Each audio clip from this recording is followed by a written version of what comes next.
bitch. Oh, excuse you? Baloney wash. I'm annoyed. I'm just here to give my opinion and carry in. Oh, it's Chris Avalon Unfiltered, bitch.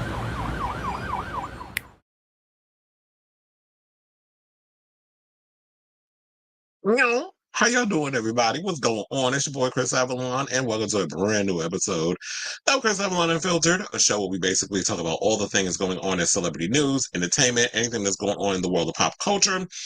We chat about it on this here show. So, before we get started with this long show, because we got a lot of tea to spill, please do me a solid, hit that like button, that subscribe button, and that notification button, so that way you all know when we go live with a brand new episode of Chris Avalon Unfiltered.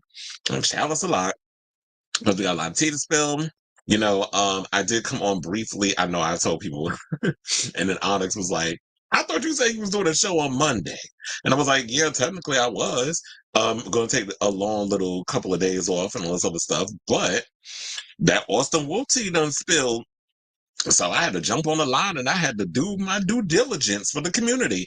And speaking of community, I do want to say, I want to give a huge shout out to all the new subscribers, all the new people that finally, well, I was going to say finally, no shade, but shade.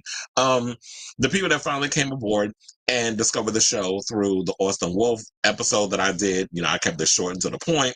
I was like, I don't want to lump all of that in with all the other stuff that I was talking about. So I was like, let's just do one little top. Well, we also added Dan Benson to the situation, because I was like, we got the negative, but let's end it with a positive. They both in the world of adult. Well, one is, because one is going to be in jail for a long time with all them accusations that came out. But I truly appreciate all of you that finally, well, well, I keep saying finally. It's like I'm throwing shade.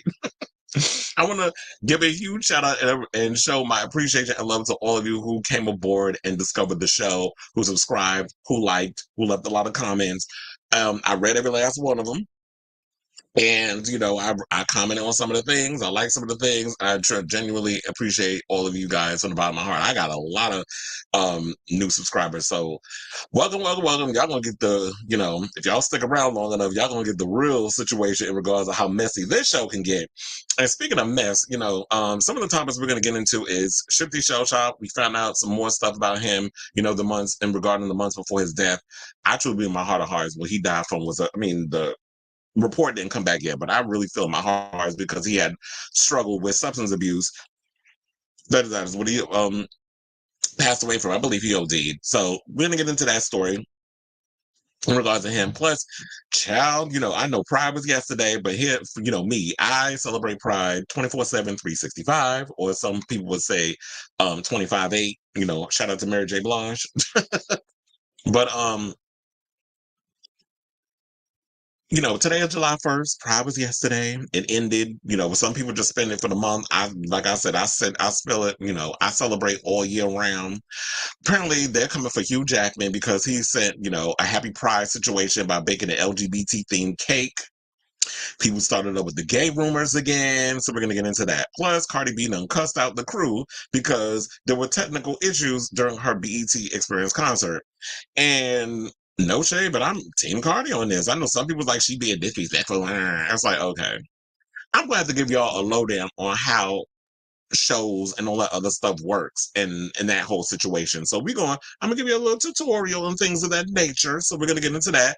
Plus, speaking of Cardi B, let's talk about her nemesis, Nicki Minaj, because apparently Megan Thee Stallion drops her new album over the weekend. Well, Friday. It was a lot of music that came out on Friday, by the way. And we'll get into some of the albums that came out and the ones I listened to and the ones I was like, we gonna pay it. The other point when I say pay it was Camila Cabello. And I'll tell y'all why, because we got her story about her ass coming up in the show too. So Megan did a song on her new album. It was a diss track towards Nicki Minaj. I'm gonna give my opinion on it. Speaking of beefs, Katy Perry is going through it with Kesha because Kesha's about to drop a new song days before Katy releases her Woman's World. I heard a snippet of Kesha's song, and if y'all been paying attention in regards to me talking about Kesha versus Katy, Katy girl, you in danger in regards to how your song sound. And the people that produced this new Kesha song, I'm here for it. So we're gonna break that down and talk about it. Plus, we have another story. Speaking of Katy Perry, she was warned not to work with Dr. Luke on this new damn song that she got coming out. This hot ass mediocre ass new single that we heard the snippets of it, and everybody's kind of looking at it like, ill, next. So she ignored her team, and we're going to talk about it. Plus, Nicole Scherzinger is spilling tea about the Pussycat Dolls.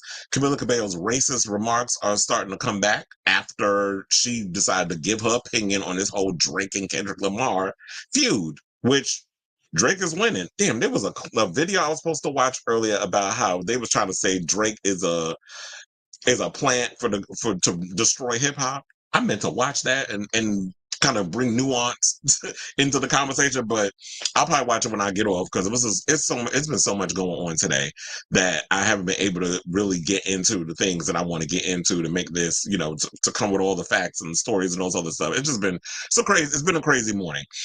Now, speaking of which, JoJo Siwa got booed at New York City Pride during her performance, and she started the performance to cuss out the damn audience. So we're going to talk about that. I got the clip. Plus, Ben done moved out of the house he shared with Jennifer. So we're going to talk about that. Lady Gaga, there's a story that came out with her and Diddy in regards to her being a part of the same law firm that Diddy was a part of. And she basically put out an ultimatum because I guess she's their biggest client that he needs to be dropped.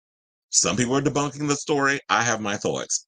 Ariana Grande, we talked about this the other day, where she was slammed, she got slammed for saying that she would have Jeffrey Dahmer over as a dinner guest. Well, one of the victims of Jeffrey Dahmer, a family member, has come out and is dragging Ariana Grande. So we're going to talk about that. Plus, Pheromone is beefing with Trinity the Tuck, accusing her of making transphobic remarks. Trixie Mattel done threw shade at Zach Sane for not knowing anything about her, like a simple Google video would have sufficed or whatever. A Google search, not Google video. What am I talking about?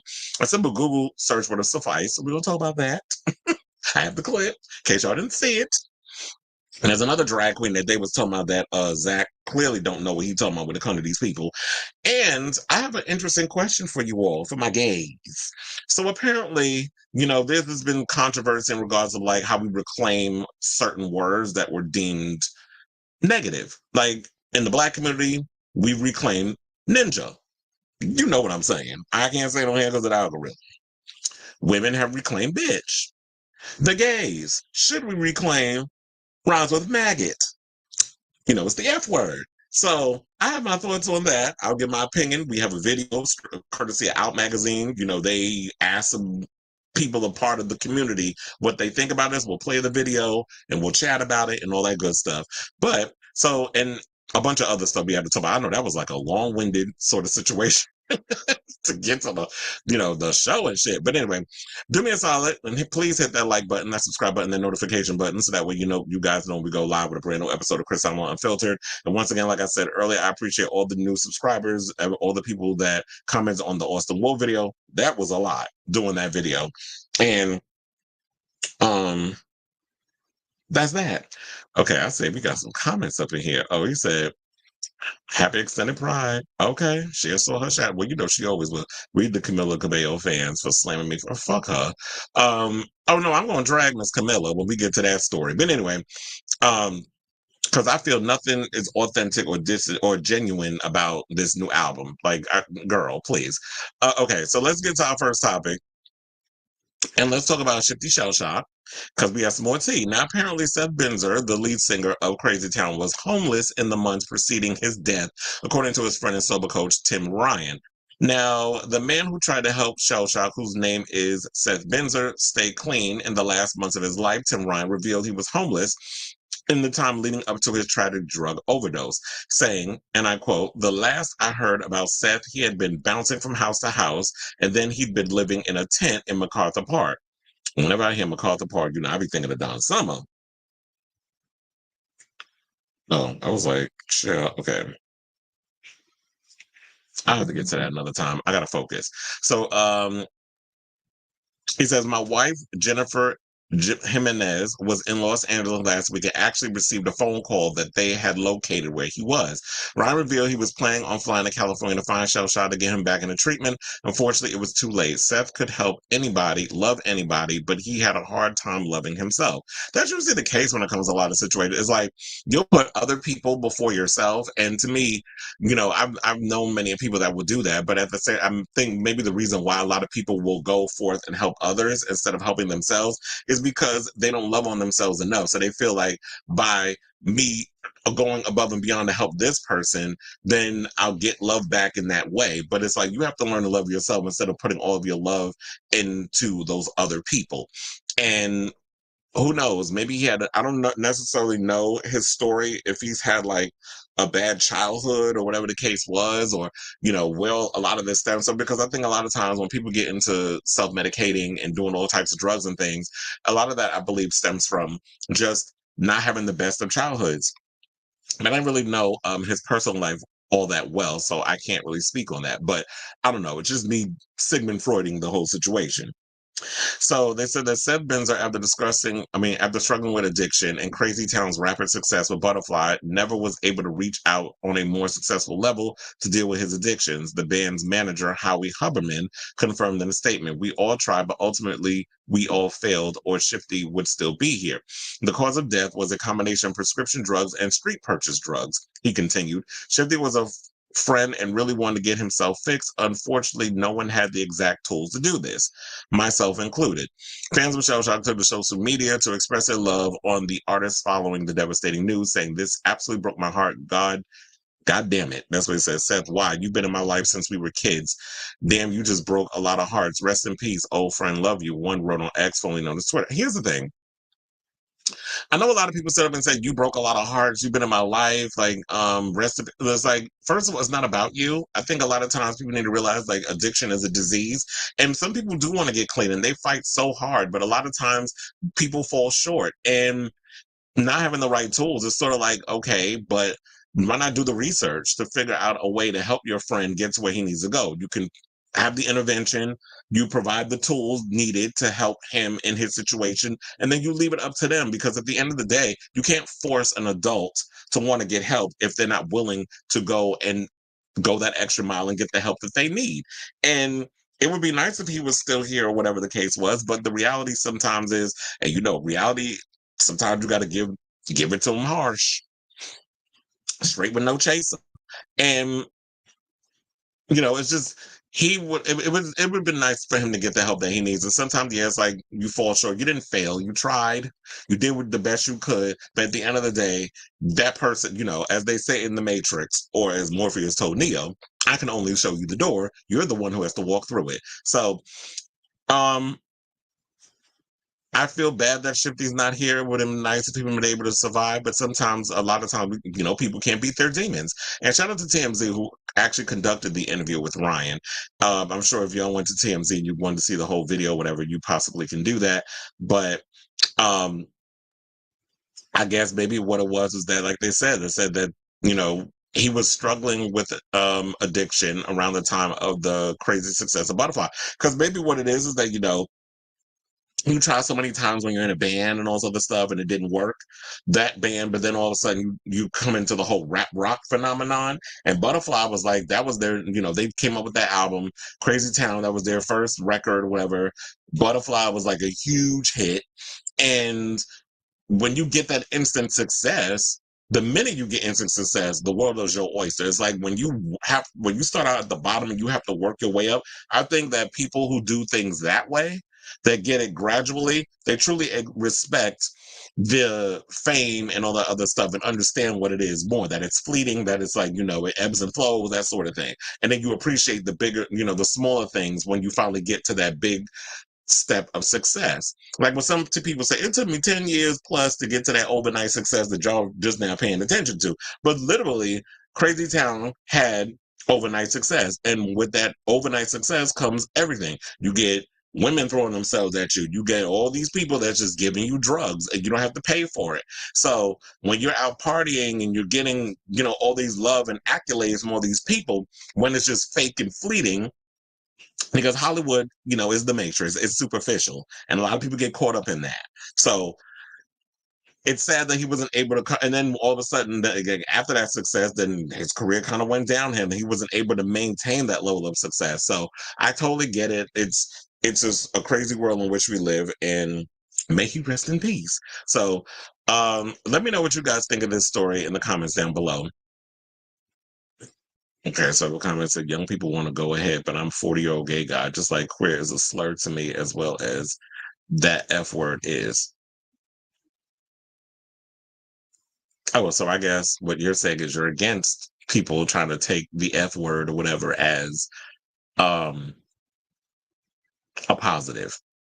I say to each his own, but we'll talk about that when we get to that story. Okay, so now let's move on and let's talk about Hugh Jackman.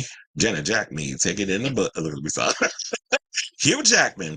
Now there was a picture that I saw that he posted. Okay, so on Thursday he posted a picture on his page. I went on his Instagram to look for it. It's not there no more. I guess maybe because people was in the comments or whatever, and he decided to remove it. My thing is this: fuck what people say. Stand on business. If you really try to show pride to the community, wave that look, wave that rainbow flag, and fuck what you heard, and fuck what other people said. Just like Halle Berry was up on Instagram yesterday, and she had on her little rainbow socks and was showing love to the community and all this other stuff. And then I saw people in the comments somehow put God first. I'm like, child, for you, how about you do the same? Then, like, I was windmilling, I was cussing people out on her comments, the commentator, because I want to always throw in Jesus. And first of all, don't nobody believe in y'all fake ass Sky Daddy. Like, don't be coming up in here trying to bring up shit about religion and all this other stuff to justify your ignorance and your bigotry. Like, y'all can suck my dick from the back with all that mess. So the closest picture that I could come up with, oh, not that one. I was like, I'm glad y'all see that one, Jen. The closest picture I can come up with in regards of Hugh Jackman is this one, because look close enough, he holding up something. It's birthday breakfast, I guess, whatever. So I couldn't find the cake photo, so this is what we're going to use for context. So he wrote Happy Pride. This is what the 55-year-old actor captioned the image in vibrant yellow font, showing his support to the LGBTQ plus community during the globally celebrated Pride Month in June. Jackman's Instagram story. Oh, it was his Instagram story. Child, don't be. I hate when y'all pussy out with that, with the whole Instagram story thing. Just post it as a regular thing, because Instagram stories only last like a day. So the Instagram story further gave rise to the rumors, of course, about him being gay, because y'all already know, like, there's always been stories about Hugh Jackman being homosexual. And, because I think it all started because when people see his wife, Deborah, where she looked a little old, then they started the whole, oh, Hugh Jackman's gay. And then, he's done Broadway and all these other things. So there's always been rumors in regards to that. So, you know, then they said, in an interview with 60 Minutes, Jackman stated, if I was gay, I would be gay. I don't think it's, to me, not the most interesting thing about a person anyway, but I do get frustrated for Deb because I see Deb go, oh, this is crazy. This is what he said. Now, Jackman's joyful celebration comes nearly a year after his separation from his wife of 27 years, Deborah Lee Furness. In September of 2023, the couple's announcement of their split made headlines worldwide. Now, in a statement of People, the couple shared their decision to part ways, was emphasizing their enduring love and mutual respect, saying, we have been blessed to share almost 3 decades together as husband and wife in a wonderful, loving marriage. Our journey now is shifting, and we have decided to separate to pursue our individual growth. Our family has been and always will be our highest priority. We undertake this next chapter with gratitude, love, and kindness, blah, blah, blah, so on and so forth. It goes on, the typical PR spin, whatever. But here's the thing. It's sad that, that these things have to go on, and people want to sit around and speculate people's homosexuality or sexuality in general. And I say this, if Hugh Jackman, whenever the day comes that he decides to come out of the closet, and I'm not saying he is, however, if he decided to come out of the closet, let him do it in his own time. Now, I've heard some stories from some very reliable sources. However, I'm not going there because it's not my place to spill tea. I'll say this, with people in Hollywood, if y'all are, how you doing? That you come out in your own time and do whatever needs to be done. That you have your wife and your kids, and y'all going around, and you going around hunching, cast members and things of that nature, and y'all keep that shit under wraps, and that's on you. That's the thing that you need to do. Do what you do so well. Makes me want to shoot, shoot, shoot. Okay. So shout out to Hugh. And shout out to Deborah.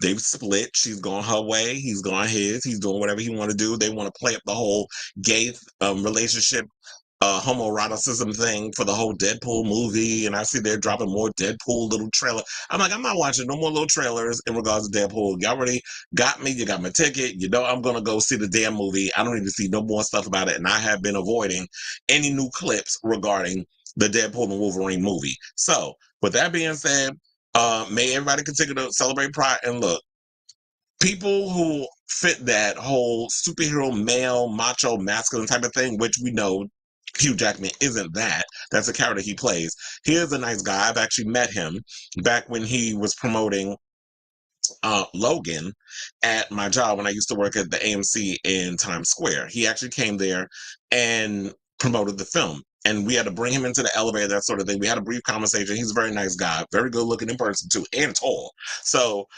um, if people like a Hugh Jackman or people of that ilk, that of that whole aesthetic, that situation, a big A-list star wants to come out and support the community, let them support the community without y'all always throwing shade or being homophobic or whatever the case is. It's like, go play in traffic or go touch some damn grass, please. But anyway, shout out to you, Hugh Jackman. We love the fact that you shouted out the gays for Pride, and that's, I guess, all I got to say on that. Okay, so I have a comment. So Robert said, you can't be a homophobe and work in That's what I'm saying. Although, wasn't there somebody that actually made a homophobic comment or whatever? Was it LaShawn's? Who was well known within the Broadway community? I may have to look into that. But yeah, that don't make sense to me. It's like, you cannot work in Broadway where all the gays reside and then all of a sudden be homophobic. Like, make it make sense. But anyway, let's move on and let's talk about Cardi. Who blasted the production crew during the BET Experience concert over pyro issues, stage problems, and ruining her music.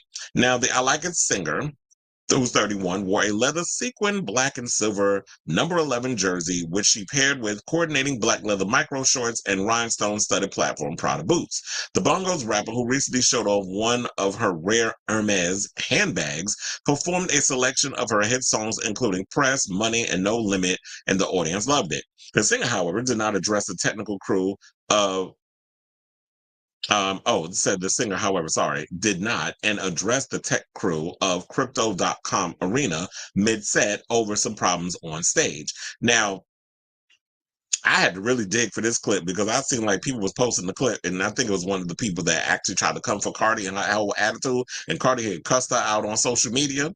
But I do have a clip of the video, and so in case y'all didn't see it, please hold, and we'll get right to that. No offense, yo, but production. Y'all messing up my pyros. The fans is off. Y'all messing up my music. What am I paying y'all pussy niggas for? What am I paying y'all niggas for? I'm my fucking fan room, bitch. Let's go. So yeah, she tight. And no shade, but I'm not mad at her for being upset. So she shared the stage at the downtown LA venue with Gunna, Davido, that old gutter trash, Sexy Red, and Jordan Ward. Now, one person took issue with the Bronx-born rapper's rant and took to Twitter to air their grievances, saying, I understand that people have families to feed, but I wish we lived in a better world because no one should ever be disrespected like this in a workplace environment / at all, the fan wrote. This principle isn't exclusive to less glamorous positions, celebrities included. The tweet was brought to the attention of the rapper, who fired back a heated reply saying, girl, shut up. When you do a show, you don't pay after you pay before. She wrote, I paid $350K up front. The least they could do is get my power ready and turn the fans on because guess what? At the end of the day, that money is not returnable. Don't half-ass my show because you comfortable when I definitely don't half-ass when it comes to paying. Don't tell me how to talk to anybody when you the same hoe talking about my kids and other deceased parents. Well, damn, this person said that shit about her. She said, I spent $100K on pyro and we couldn't use because the production team failed to have the fire marshal go over safety with my team, which is so simple to do. I spent days of rehearsal learning choreography just for them to have the wrong mix And we had to swap it out, book 4 fans so they could be turned on during Barty at Cardi, and that never happened. You want to know why? Because they didn't bother to show up to rehearsal while hundred thousands. I think she meant $100,000 or something or another, but she put while $100,000 was put into this show. Don't play with my money in this economy. So no shade, but I'm with her. And people need to understand when you work a lot of these events and stuff, a lot of that money is coming out of the artist's pocket. Like when you watch arena shows, when you see those big stage setups and the pyro and all the technical stuff that goes all without a hitch, the lights, all other stuff, you know whose pocket that's coming out of? That's not coming out of the arena's pocket. That's coming out of the artist's pocket. So whenever you watch a Justin Timberlake concert, a Taylor Swift concert, a Madonna concert, a Cardi B concert, all these little concerts y'all be watching, that's coming out of the artist's pocket. That they have to pay that crew to put all that stuff together. When you go to these events, you have to speak with the fire marshal to make sure that the pyro and stuff goes off without a hitch. For example, I worked a show, the John Summit show on Saturday, which is one of the reasons why I couldn't go see Madonna in Brooklyn, because that show went on late. John Summit came out early. He did like 3 different sets. He actually did a smaller set, like at 7. He was a surprise guest. A lot of people didn't notice. But he came out, he was in the back of the arena. He had a little DJ set there. Then he came around. Green Velvet came up on stage with him, and they both tag team and did a set together. Then he did the big thing on his own, where he had like this looked like a damn spaceship that he got into. There was fire, there was, sparks, there was all kinds of crazy stuff going on. And yeah, we got a fire marshal license. So so we can have all that crazy stuff going on. We can have the pyro going on. We can have flames and the fire going literally to the beat and making sure all that stuff goes off without a hitch. And then the lasers and all that other stuff. So people need to understand it's like, yeah, I'm fresh. If I'm up in there and I'm rehearsing and I'm making sure everything goes off without a hitch and I have to get on stage and I have to perform, the people that I'm hiring should be doing is making sure that everything goes off in its time to go off the way it's supposed to go off when you're watching these shows. So a lot of times y'all want to just, and this is what irritates me about people, y'all just want to get up in there and be entertained and don't really take the time to actually understand, that there's a lot of work that goes into putting these type of shows together. So and then also some people go and say, and this is the thing that irritates me about fucking people, is the fact that y'all always try to bring other rappers into the conversation. They said, and there was Nicki Minaj would never do that. So I was like, first of all, what does Nicki have to do with anything? Stop always trying to drag her name into shit. And quiet as it's kept, need I remind people, Nicki did chastise somebody. We seen the video on Twitter during the Pink Friday 2 tour, that she was behind the stage or whatever, with I don't even remember the setup, but anyway, I remember they were showing behind the stage. She was chastising, I guess, one of her hair makeup people for not, I guess, getting her together on time or whatever. You see her cussing that, like all of doing all of that stuff. So celebrities do this. There are times when it's like, yeah, I'm on stage and I'm trying to do things, and yeah, a lot of times I can't just walk off stage and say what needs to be said. Sometimes I gotta get on that mic and I gotta let y'all know somebody's about to be fired, in the words of Beyonce when she was doing I'm a Diva and they was fucking up her stuff. She said somebody's about to get fired. Remember that? And then I remember then when during the Renaissance tour, she was on the horse and there was a situation that happened with that, and people know it was up. Somebody about to get fired because she got stuck up there and they didn't have the thing. They pulled her down. Sometimes things happen, but which is understandable. But at the same time, a lot of y'all, you crew people, I understand that it's slim pickings. There's a lot going on. There's not a lot of tech people that's around because everybody wants to tour at the same damn time. I get it. It's post COVID situation that everybody's trying to get out there and get that money, and then the slim pickings when it comes to crews or whatever, because everybody's being worn thin. Everybody's trying to hit that arena tour. Everybody's trying to perform and get out there, and it's a lot. And I know people are overwhelmed and people are probably tired because it's a lot of work. Trust and believe, I've done enough traveling in this world of live entertainment to know how hectic and crazy it's going to be. So yeah, in a perfect world, she could have been a little more respectful with her mouth, but hello, we talking about Cardi B. I mean, y'all like people that act loud, rambunctious, ghetto, and do all them hood rat stereotypes. I mean, isn't that why y'all love Sexy Red so goddamn much? And I seen a tweet earlier where somebody was talking about they was mad because Tyler won Best New Artist at the food stamp awards last night, and that's what I'm calling it, because y'all just be up in there with that ninja nonsense over there at the food stamp awards. I call it the EBT awards, not even BET, because y'all a mess over there in the way y'all put that piece of shit show together. This is why I can't get behind the buffoonery anymore. I can't, because people up in here talking about, well, Sexy Red, how she lose to Tyler. Excuse you? So you mad because this bitch who couldn't even find Africa on a fucking map got beat from an actual African? Like, get the fuck off my line with this bullshit. But anyway, I say all that to say, let me know what you all think in regards to this story to Cardi B down below. And, you know, I had to bring that up because it's like y'all out here celebrating mediocrity and coonery and buffoonery, and then you get mad over, you know, when the buffoonery be buffooning.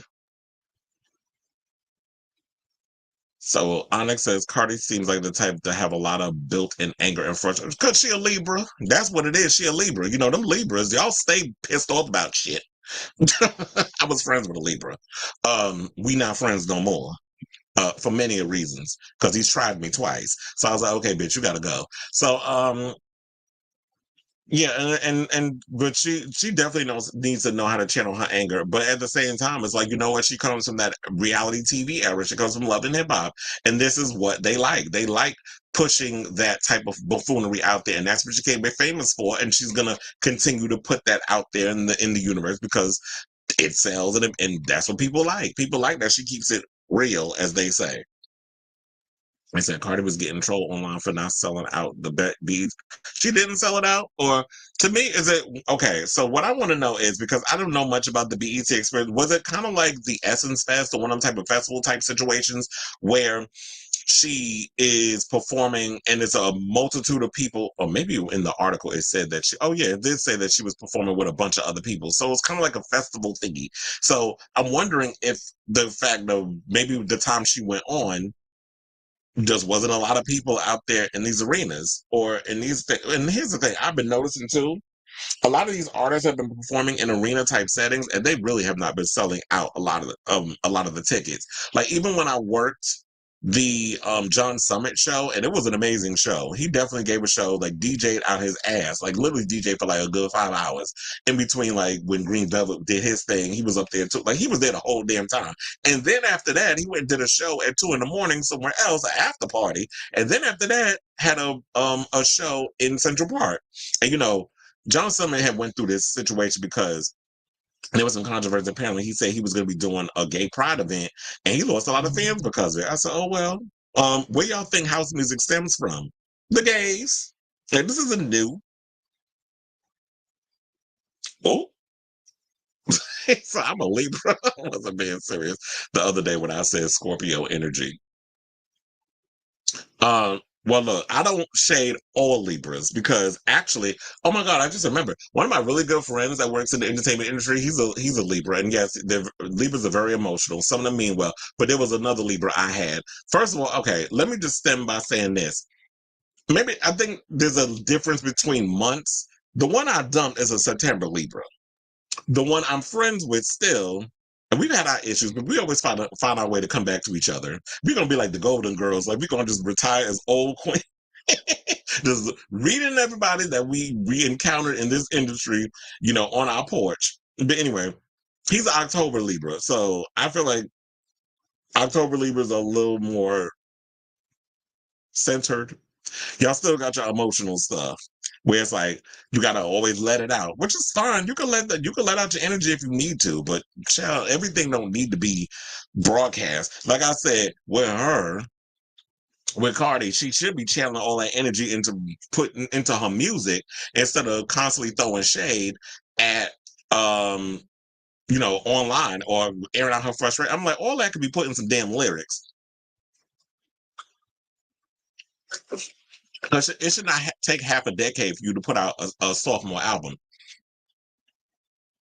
They said plus classic New York attitude, plus it's the classic, it's how she exploded. She stuck to do that, just like Taylor Swift was stuck to being a teenager, because that's how, yeah, well, at some point y'all need to grow up, because if y'all don't grow up, the fans is going to leave y'all behind. If you don't grow with your audience, the fans are going to go wherever they need to go, and then nobody's going to care, and you're going to be left behind.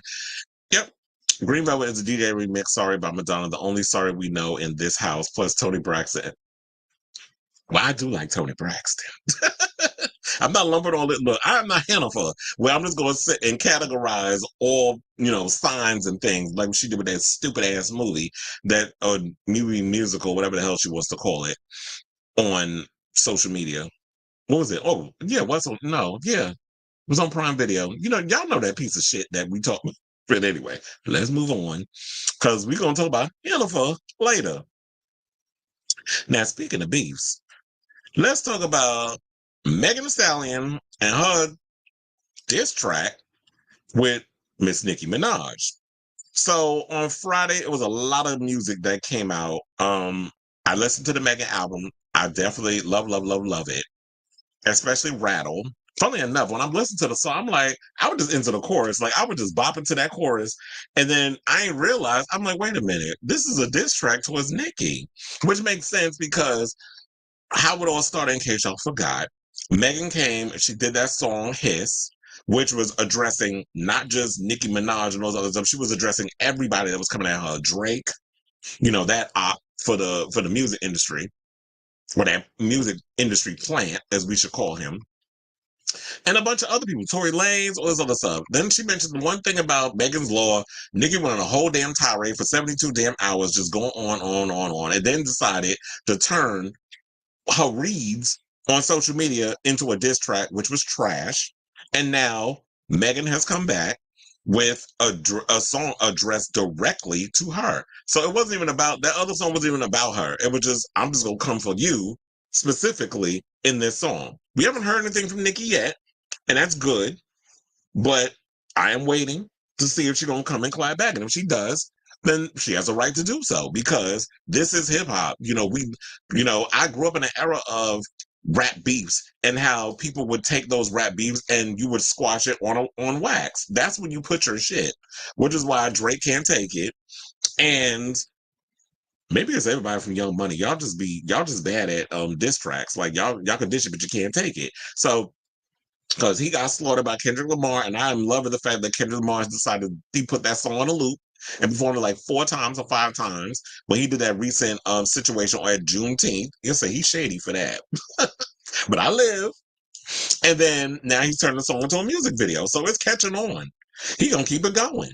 And Drake can't take it because he's not good at reading the girls. You're probably good at taking them back shots from the girls, but you're not good at reading the girls. Not all the homosexuals can, hang with the best of us. Which is why when we talk about Zach Sang and his situation with Trixie, he probably another one. But anyway, let's get into the story. So, after she and Nicki Minaj had a low simmering beef, Megan has seemingly addressed her one time on her new song Rattle, a track included on her freshly released album Megan. Now, as you may or may not have been discussed this morning, the song sees the 3-time Grammy winner. She has 3 Grammys? How did I not know that? Shout out to her. Maybe because I'm not out here counting everybody damn Grammys. Well, I don't care about the Grammys and other be counting them shits. But anyway, let's keep going. So, it said that she referenced an unnamed hoe who, despite their claims, ain't got no tea on her. I do love that chorus, though. But anyway, so Nicki Minaj notably released the Megan dissed Bigfoot earlier this year, complete with a lyrical assertion of having a lot of tea on the target of the track. Now, Megan also shoots down any such tea talk on the Megan cut with them girls at rapping that the lack thereof inspires people to make shit up. On Figueroa sequence directly after Rattle, another line had jumped out as a perceived Nicki diss, with Megan rapping that she's a brat, not a Barbie. Ooh. Well, shout out to the Bratz dolls. We done said that Kylie Jenner looked like one. Which, she out here crying to my y'all keep making fun of her looks. Anyway. So, but back to the main event, Rattle. It's also worth noting that several other key lines, namely Megan's timeline establishing second verse, after cautioning rich bitches to watch they back, 29-year-old Megan reminds an unnamed bitch that it's been 4 years since an unspecified event. She also urges the individual to worry about your man and your kid instead of being stuck reminiscing about shit that we did. As for any proposed bitter bitch link up, meanwhile, Megan lets her fans know she's not concerned about any such thing. Nicki's man, of course, we know is Kenneth Petty, who she has a child together. We don't even know the kid name. We just know him as Papa Bear. And they said that now we mentioned Petty's past, but he's been a frequent topic of discussion with the whole SA allegations that he had against Jennifer Huff. We already know that story, so that's what it is. So, I'm sure that the Barbs and the Hotties have been going apeshit over this new diss track, and so far, the good thing is we haven't had a Nicki meltdown in a minute. She's busy focusing on that tour. I don't even know, is the Pink Friday 2 tour still going? She's had a successful tour. We can't take that away from her. Nicki is definitely doing well with her tour. Megan is definitely doing well with her tour, being an independent artist, and she's selling out arenas. So congratulations to her. I have heard that she's not doing well overseas, which makes a whole lot of sense because to me, Megan is still on the up and on the come up in regards of trying to get that world domination. She's got to work, she's got a long way to go before she gets there. Just like it took Nicki a while to be able to get that world domination because she, her music is more pop, and there's nothing wrong with that. Like if you want that world domination, you gotta be able to cross that threshold and play in the pop girl space. And I love when the artists do that. I like when Little Kim did it. She jumped into the whole pop space at one point and was, dabbling in different sounds and stuff, but her foundation will always be hip hop. But the world knows Little Kim, just like the world knows Nicki Minaj. And we can't take away her accomplishments. Nobody's doing that. But, on this show, we play it fair. And we keep it fair and balanced, and we call things out the way we need to. And a lot of times, yes, Nicki does come across as a brat and a hypocrite in a lot of situations that she does, and she likes to use her fans as a way to gaslight and dox people, similar to what Justin Timberlake tried to do to that cop when he stopped his ass.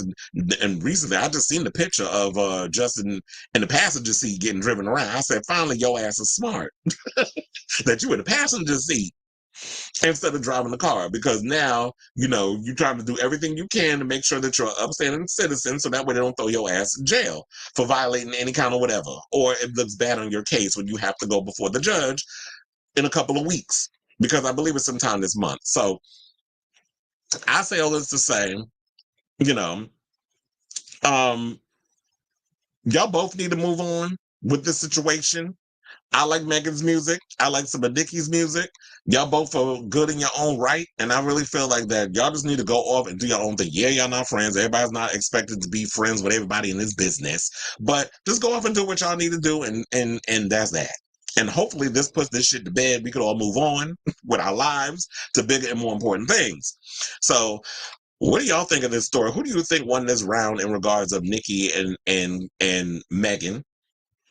In regards to the song, and I have to say that chorus was catchy as fuck. I won't hold you on that. And Megan said what she said, and now she's ready to move on. And I think we need to move on with those whole thing because she rattling the cage, hence the name of the song. But anyway, let me know what you guys think of this story down below. And I know we got a barb in the audience because I know Onyx is a barb. But we friends though. See, that's what I love about the fact that, like, one of the things I've always said is that, and I am friends with barbs.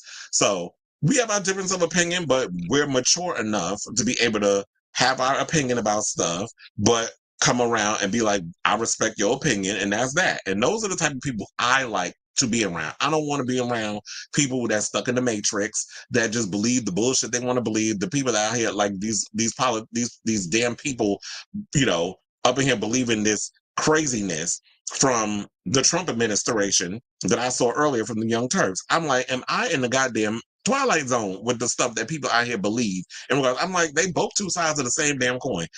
Speaking of which, I know I didn't give my opinion on that debate. I told y'all what it was going to give. I told you that Biden was going to be a bumbling mess, forgetting every damn thing, and Trump was going to lie. I told you what it was. And here's the thing. This Democratic Party, Biden is blue MAGA, and Trump is red MAGA. They're both two sides of the same fucking coin. So we screwed regardless. But I do feel that with Trump getting in office, he's worse. Biden ain't no better though. Like, I just heard a story today that and let me get this right, because I saw that this came directly from the New York Times, and this was published I believe over the weekend. It said Biden administration opposes surgery for transgender minors. So he's supposed to be all for the community, right? Oh, happy pride and all this other stuff. You got a whole lesbian, Corinne Jean-Pierre, working for you as your mouthpiece. But you against transgender minors getting surgery. And to me, it's like, that should be up to the parent. That ain't got nothing to do with you. You need to mind your damn business. But that ain't up to me. Speaking of which, oh, you know what? I'm going to save the Normani story when we talk about Camila, because Normani was supposed to perform at the Food Stamp Awards last night, and she couldn't because she got an injury. Oh, she is. Oh, so you October Libra too. You know, it's a Nicki's tirade wasn't. Oh, child, it damn sure was. And so they said, Megan is a classic hip hop act. I think this is going to be one that Nicki. Well, she lost that the minute that Megan put out Megan's Law. That Megan's Law line, and she put out his, and Nicki went on that tirade. She lost the moment she went on social media and was on that 72-hour tirade because you was just looking crazy and unhinged. And it is the perfect example of a hit dog will holler, and that's basically what that was. So I'm not surprised that. So I do agree with what you're saying is that she definitely lost that fight. I knew that from the beginning because, like I said, I've been listening to hip hop for almost like I grew up. That's my foundation, especially being from New York. So it said I think this is going to be one that because she's not street rap, she's now a pop star who does pop rap, not real rap. Yeah, she's not. I mean, no shade, but she actually lost the fight back when Remy came for her. Remy is a street rapper. Like, she's not good at coming up and going against street rappers.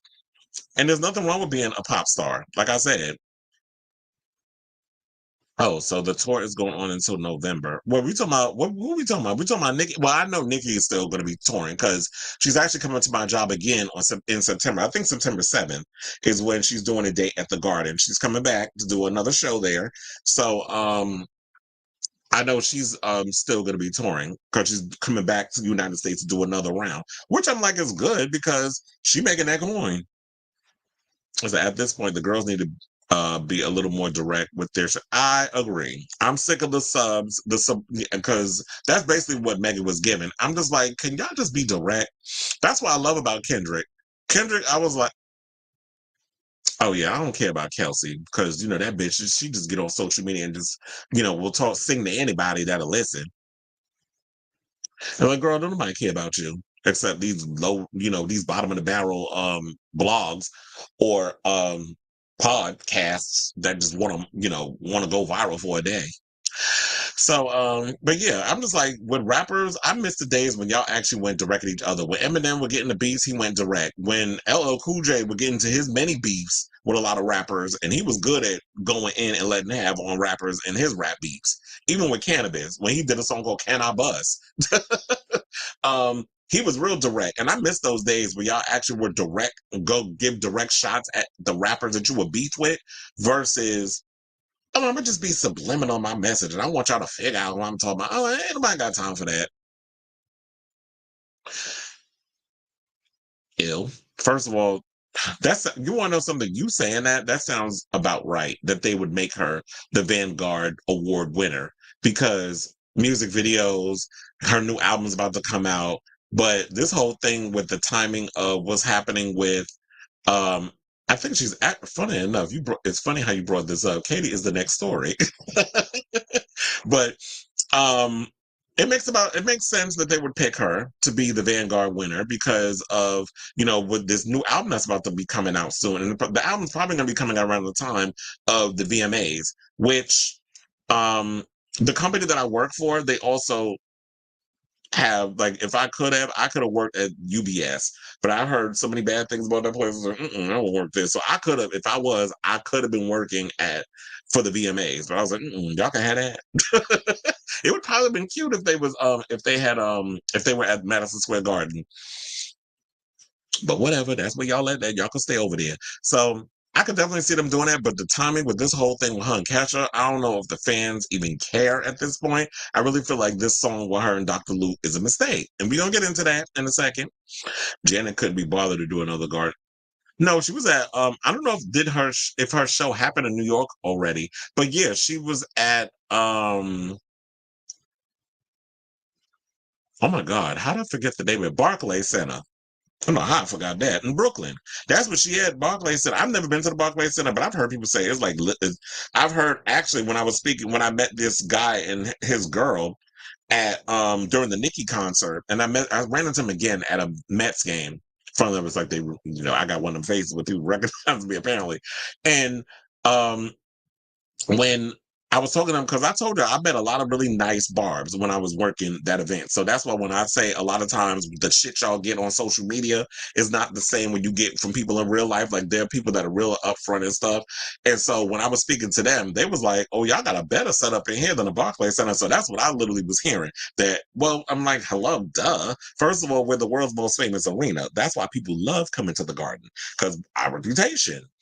And how long that we've been around since almost, if I'm not mistaken, only they moved around before, but I think almost like 100 years. Like the garden has been around for a long time. I could be wrong with my math, but they've been around for a long time. But anyway, so let's get into the rest of the show. And if y'all haven't already, please hit that like button, that subscribe button, that notification button, so that we we go live with a brand new episode of Chris Avalon Unfiltered. Now let's move on and let's talk about Miss Katy Perry, who apparently was warned. Well, I shouldn't say warned. I'll be nice and say advised against working with Dr. Luke, who collaborated on her comeback single "Woman's World" with Max Martin. So, the minute that, there was rumors and stuff that was going around, they said that Dr. Luke is attached to the song. Kesha was, of course, notified about it. Like, have you heard this, T, or whatever? And she responded with a LOL and kept it moving. But now there's coming word that, her team advised her and she ignored those pleas. So Katy ignored pleas from her team not to reconnect with Dr. Luke on her musical comeback, sparking furious tensions ahead of the release of her new album, which features the empowering upcoming single Woman's World. Well, I'll take Cher's Woman's World over her Woman's World any day. But moving along, shout out to Daily Mail for this story. Now, the music producer, who's 50, was embroiled in a highly publicized legal battle against Kesha, 37, in which he was accused of sexual, physical, and emotional abuse, with Kesha alleging that Perry, 39, was also a victim, something she denied. Now, 1 year after the pair settled, Dr. Luke, whose real name is Lucas Gottwald, has been listed as co-producer on Katy Perry's upcoming single, prompting fury from fans who question how she can reconnect with the songwriter to promote female empowerment. Because she's stupid.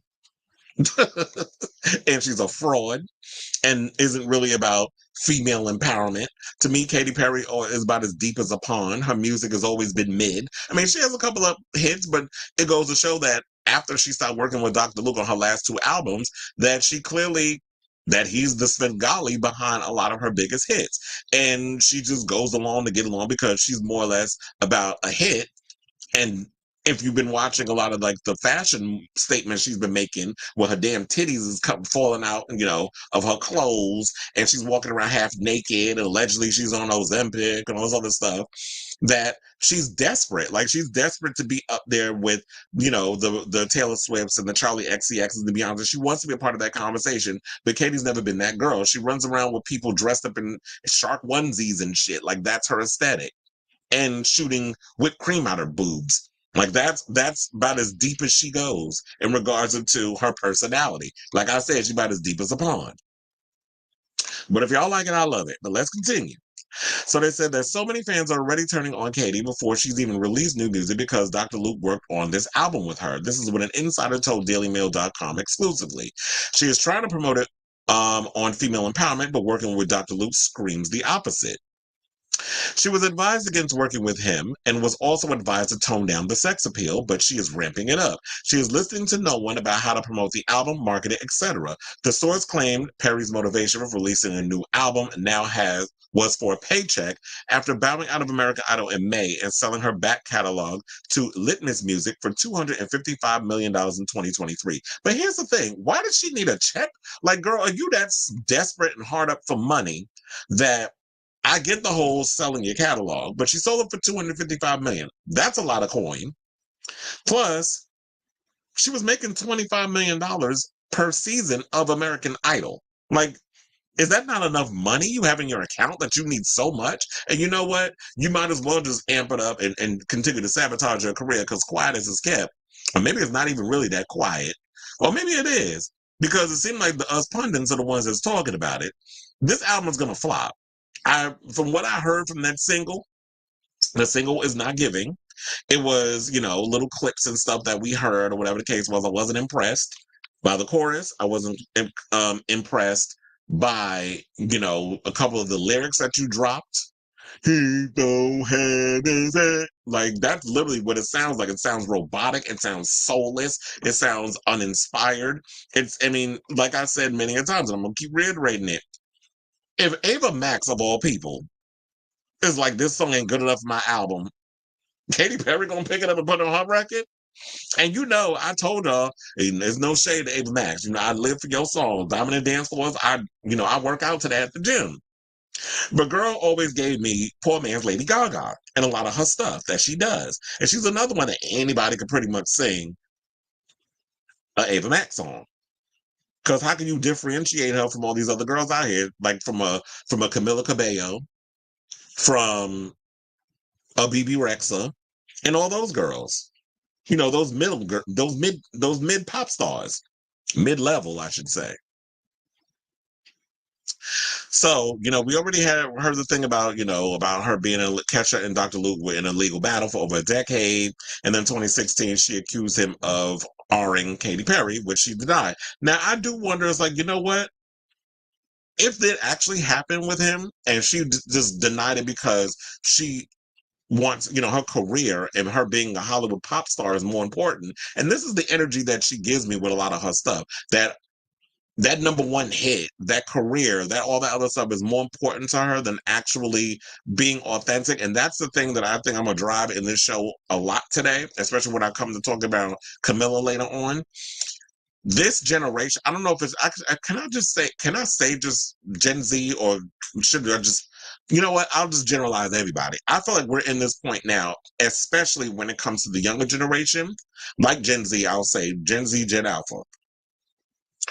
I feel like the reason why a lot of these artists, when you look at like a Chapel Roan, when you look at even Taylor Swift, when you look at, Charlie XCX and some of these other girls that are, and Sabrina Carpenter, all these girls that are being successful. What the hell's her name? The one that I just drew a blank. The girl that's what is it? She came out with the damn Guts album. How the fuck I forget her damn name? I'm talking about it so damn much on the show. I drew a brain fart. Anyway, y'all will let me know in the comments. When you listen to a lot of these girls, I think what people want from them is authenticity. And she lacks that. And I feel like that's why her music is going to suffer because of it. Because it's like, we don't get that from, thank you, Olivia Rodrigo. I don't know how I forgot that girl's name. And I've become a fan of hers because I told her I worked 3 of her 4 shows at the Garden. So when you look at these girls like Olivia Rodrigo, when you look at the girls like I think Melanie Martinez. I was about to say Melissa Martinez. Child, what the hell is my brain today? Melanie Martinez and all these other girls, it's the authenticity. That's why a lot of these kids like that music. It's because they want authenticity from their artists and not this fake pop star shit. And to me, that's what Katy Perry is giving with this. And that's why people are not buying what she's selling in regards of this whole era, because you're not being true to yourself. So, Katy girl, if I was you, I would rethink a lot of what it is that you're doing in regards to this. But you know what? There was a couple of people, and I forgot this to bring this up, that there was a couple of people that dragged Katy Perry in the comments. So I want to read some of those comments that we can move on to the Kesha stuff. So one person put, Katy is bad for you, girl. And from the snippet that I heard, the music isn't even good to be worth all this. And this is what someone wrote on Reddit. And I agree with that, because literally, this is the first time I'm reading these comments, and I'm like, I've been saying this before the beginning. I'm like, the snippets that we heard of the song, it's not even living up to the hype. So I don't care how you try to come up with these little short tops, these crop tops with the under boob or whatever the case is. If the song isn't giving, the people are not going to support it. I don't care how bad you go or how hard you go with this other stuff. But do you have these team of people in place for a reason for you to, help you guide your career? If you're not going to listen to them, child, your album going to flop harder than you could say, "This is me now." But another one said, "Why on earth did she think working with Dr. Luke would be a good look for her comeback? Aside from it being a disgusting choice on a personal level, on a PR level, it's just monumentally stupid." A third said, "Girly Pop doesn't actually care about empowering women. She just wants to be in the spotlight again." That part. Petty, Petty. Well, we might as well call her Petty. Petty Perry marked the announcement of the first single from an upcoming album known informally as KP6, blah, blah, blah, so on and so forth. So, this is now so she want to jump on the whole Me Too count, bandwagon. And, she's sabotaging her comeback before she even get it off the ground with all this other stuff because her last two albums were commercial failures. And that's her. So, sis, it's stupid on your part. I'll say that. But anyway, let's move on. And let's talk about Miss Kesha, who is going through it in regards to, well, not going through it. Actually, what she's doing is she's about to release a new single in, days before Katy Perry drops hers. And this is how you do a battle of the singles type of situation because it's shady as fuck and I live for it. So, and that's the actual cover of the song. So Kesha is set to release, and they said in 4 days. So I believe, well, this story came out yesterday. So I'm assuming Wednesday is when the new song actually comes out. I'm actually looking forward to hearing the thing in full, but I did hear a snippet and I think it's in this. I don't want to scroll over in the picture because I don't know how much I can play and I don't want to get demonetized and all other stuff. But I'm sure if you do a little Google schmoogle on the Twitter, you could actually hear the song. A little bit of song. And I was like, okay, it's going back to old. It's giving her that sound that she did back in the day with Dr. Luke without her actually working with Dr. Luke. And there's many people out here who can actually emulate Dr. Luke's sound and make it better. Because, or should we even say Dr. Luke's sound? Oh, that's always been Kesha's sound. Like she's kind of been always having like that whole electro pop party girl type vibe. And that's actually what this song gives. But anyway, so the TikTok songstress, who's 37, recently flew on her summer style by arriving to LAX airport, took to her main Instagram page on Saturday to share the news with her 3.3 million followers. In the first post, the star uploaded an image as she posed next to a white Porsche convertible at a gas station. Directly nearby was a price sign which read 704 to reveal the day. Okay, so it comes out on July 4th, actually. So instead of July 3rd. Come on, Independence. And above was the name of the single, Joyride. Now, Kesha showcased her tone frame wearing a vibrant red crop top as well as fitted leggings and opera-length latex red gloves. Now, some of the pictures that I have seen, I will say this, that Kesha, this feels like it's authentically her versus Katy Perry trying to do this whole, Arca-esque type of situation with her overall look that nobody's buying into. Because Kesha out here showing cheeks that I'm here for. Hold on, because I want to show y'all that picture. Look at all that booty. Shout out to her. I didn't know she was packing all that ass from behind. But anyway, so it says the star completed the ensemble by wearing a pair of fashionable shades as she pumped gas into the luxurious vehicle. In the caption alongside the photo, the Die Young hitmaker penned to her fans, "Get in, losers," seemingly referencing a quote from her 2004 film Mean Girls, or because she wasn't in Mean Girls. Kesha also uploaded a separate post which contained a montage clip as she posed next to the Porsche. She opted for a second outfit which comprised of a red micro mini skirt as well as white crop top and over-the-knee black boots. The performer was seen in a vintage red convertible while also at a gas station in a possible reference to the theme of Joyride. At the end of the short reel, the star, whose real name is Kesha Rose Siebert, held up a cardboard sign that simply had the title of the track written on front. While also wearing a red cowgirl hat, the beauty glanced over her shoulder to look at the camera, concluding the video. So to me, when I'm hearing all this, I'm like, you know what? When she wrote that LOL. She's like, oh, I got a surprise for this bitch. That's what Kesha was giving to. Okay, bitch. Like, you trying to play in my face? Wait until a couple of days. I got something for that ass. And by for that ass, it's a new single. So, Katy, you chose a side. You should be shaking in your boots. And now you out here looking like boo the fool. Wait, what is going on? Child. Oh, there's some tea going on. There's some tea going on about Ray J to my he was suicidal following a near brawl at the BET. You know what? I'm gonna say that for tomorrow. I got way too many topics to talk about right now to even add more to the docket. So we'll talk about the Ray J story on tomorrow's show. Because I'm sure there's gonna be a whole lot of BET ninja nonsense that I'm gonna have to talk about on tomorrow's show. So we need more tea for tomorrow. So I don't want to blow my wad on one episode. You know, me and my sexual metaphors.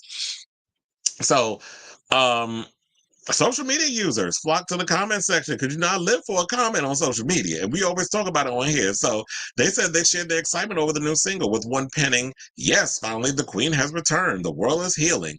I know already this song is my song of the summer," one wrote, with the hit Real Housewives of Beverly Hills star Kyle Richards sharing, "Let's go. Showing the world your new independence by releasing on Independence Day." How iconic. That was smart too, is the fact that she is an independent woman and she released her stuff on Independence Day. And Kesha's single is slated to release only days before Katy's own track Woman's World is set to drop on July 11th. And can we be shady? Shady bunch, as I'm gonna call y'all. Can we be shady and make sure that Kesha's song goes #1 and basically eclipses Katy Perry, and to show that, bitch, you done fucked with the wrong one? Like, we need to do that. Like, we need to make sure that Kesha has a big hit. I actually hope that it's a good song. Basically, the snippet that I heard, I'm like, okay, it's cute. I like it. It's got that whole electro pop vibe to it. And so I'm really looking forward to hearing her new song. And wait, let me hold on. Let's see if there's any more pictures that we got. Look, oh, girl. I'm loving the whole you know, the whole promotion, even the whole Joyride Slurpee. So wait, let me I'm not gonna put that on in full because I don't want to get in trouble in regards of um the whole situation, regards of if we play the audio and stuff, we get in trouble. But I'm here for it. I'm here for these photos. Kesha looking good, like she working hard on that body. The blonde hair is blonding. But let's go back to let's go back to the other one, because that's my picture right there. She giving Iggy Azalea tease with turning her head back and showing the cheeks. But anyway, so I'm here for it. I'm here for this era. I'm definitely looking forward to hearing what new music she has coming for that. Because I'm going to be honest, that last album, Kesha, that you came out with, I was not featuring it at all. It's, I know it's been a while. Like, you've been trying to find your way through the whole Dr. Luke type situation, but now that you're independent, and I think she is independent. I think she's independent as an artist too. I don't think she's tied to a new label. After that whole thing she went through with that man, I could see, like, okay, now I'm an independent woman. I could do things on my own terms. And I'm sure there's people that's clamoring to work with her. So she's about to give us our life. I need a song of the summer. And there's that. So let me know what you guys think of this story down below. Are y'all Team Katy? Are you Team Kesha? Let me know in the comments. But anyway, let's get to speaking of comments, let's get to some of these. Oh, you said Teenage Dream just became certified diamond in the US 9 minutes ago. Well, goddamn. Well, shout out to her.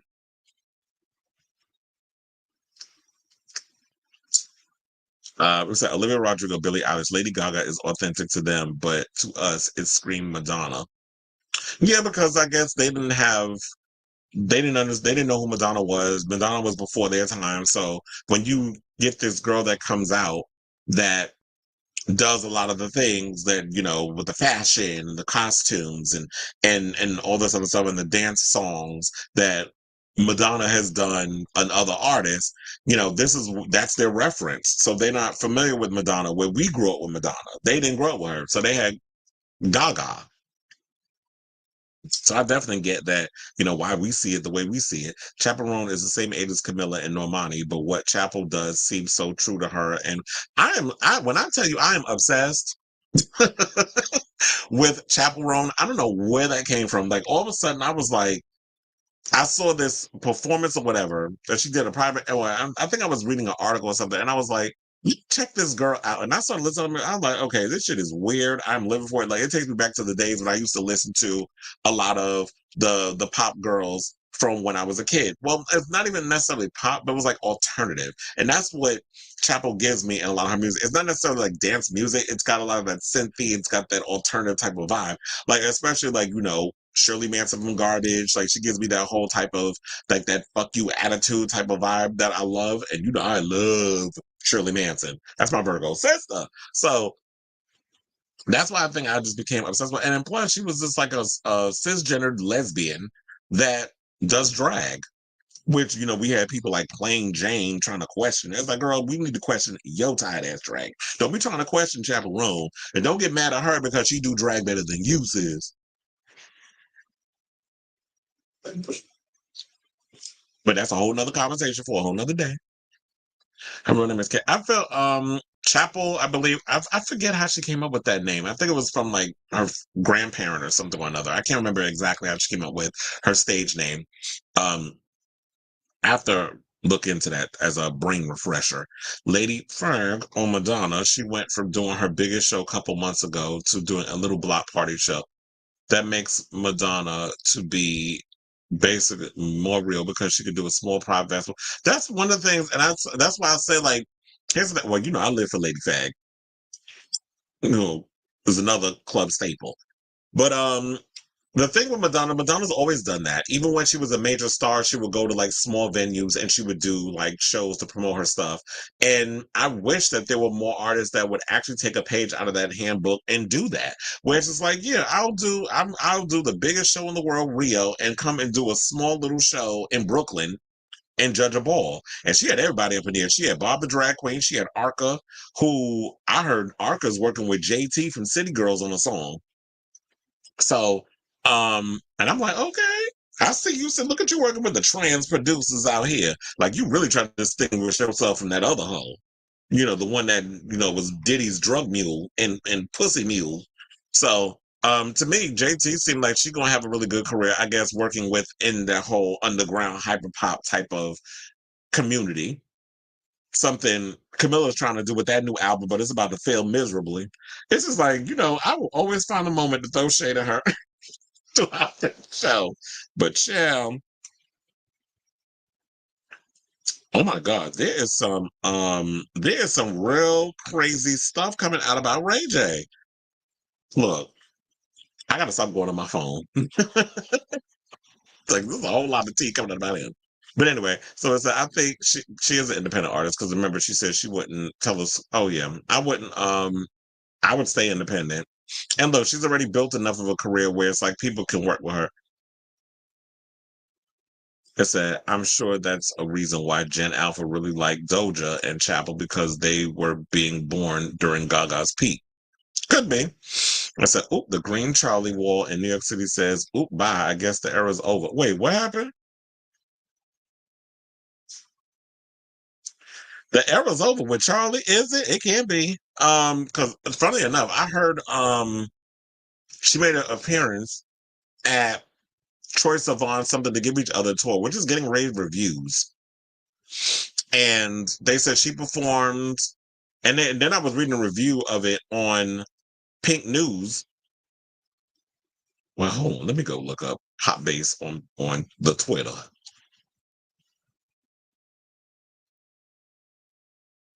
I was reading, what was it? I was reading on the Twitter. Wait, what was it? I was looking at a damn, I forgot my train. Oh, I was reading the Pink News article and stuff that they did on Troye Sivan's new tour, and they were actually giving it rave reviews. So I'm wondering if they're gonna actually bring that over to um when they do the American like the Sweat tour or whatever. I wonder how is he gonna change it up or is it gonna be the same exact tour? Because I don't even think we've gotten that tour over in the United States. It's just been overseas. Said pop bass. Oh, girl, so confused about Wait, let me go to It said girls so confused about Charlie and Lord debuts at number 63 on the Billboard Hot 100. I see that, and it said that who cares about Katy Perry's RIAA certificate? Oh, well, we did talk about it. She went diamond. And ET's been certified diamond in the U.S. Charlie seemingly ends the brat era with an updated wall message. Well, I guess because she's I see it now. Because she's been out here promoting it, and then you said okay, bye. Well, yeah, she's been out here promoting that. She's been promoting that whole brat era. Now I guess she's ready to move on to bigger and better things because that era I'm sure is over. With because I was like, let's bring that picture up. I'm sure that whole era and everything is over in regards to, her promoting and everything. Because it's like, yeah, now that era's done. We need to move on to greener pastures. See to my dad. So yeah, I went over to pop. Yeah, I just looked at pop base. So that's probably what it is that she was just looking at, okay, now it's ready to move on. Now we're ready to tour. Now we're ready to get out here and perform all this other stuff. So what's the next chapter of that whole green era? So I'm curious. I'm definitely looking forward to seeing what it is because we're getting close to that time when her and Troy are gonna be touring together, even though she's got to start doing her shows. Or I think she probably has been doing her shows already. But anyway, let's move on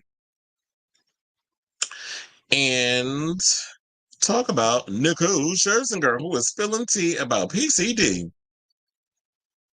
So Nicole Scherzinger is sharing new details about her overwhelmingly experience with the Pussycat dolls. Now, shout out to Page 6 for this story. It said, it was such a difficult time struggling and battling your own demons and issues and always being on the road, and they never allowed sleep in our schedule, the Button singer alleged to the Sunday Times on Thursday, saying, it was just a recipe for disaster, to be honest with you. Now, Scherzinger, 46, performed with the pop girl group in the early aughts and amassed global success. The former Masked Singer judge recognized, though, that if they were to be back on tour and working together in present day, it would be a lot different now, saying, they have rules set in place and it's more of a woke community now, Scherzinger said, but it wasn't like that when we were doing it. It was just kind of like work them to the bone until they're passed out. It was just hard for me to sleep. I always had sleeping issues. Well, I think a lot of artists would actually say that they would have sleeping issues whenever they perform, especially like when you're coming off of that adrenaline rush of touring, or performing night after night.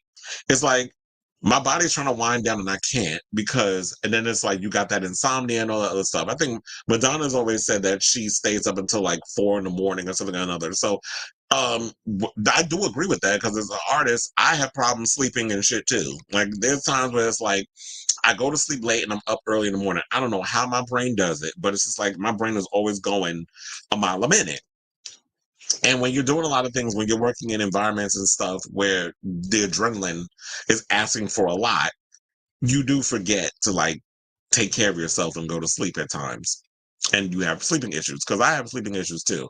So it's like, although Scherzinger has a tough time navigating the busy schedule, she told the Sunday Times when it came to her sexy wardrobe, she didn't feel exploited at all because she had some level of control over it, saying, maybe I didn't love some of the clothes I was wearing, but I got to create a lot of the clothes and say, no, I want to wear trousers, the Don't Just Singer explained. Say, I want to look like will.i.am and Gwen Stefani, so I got to wear clothes that I felt empowered in, and the girls got to choose what they wanted too.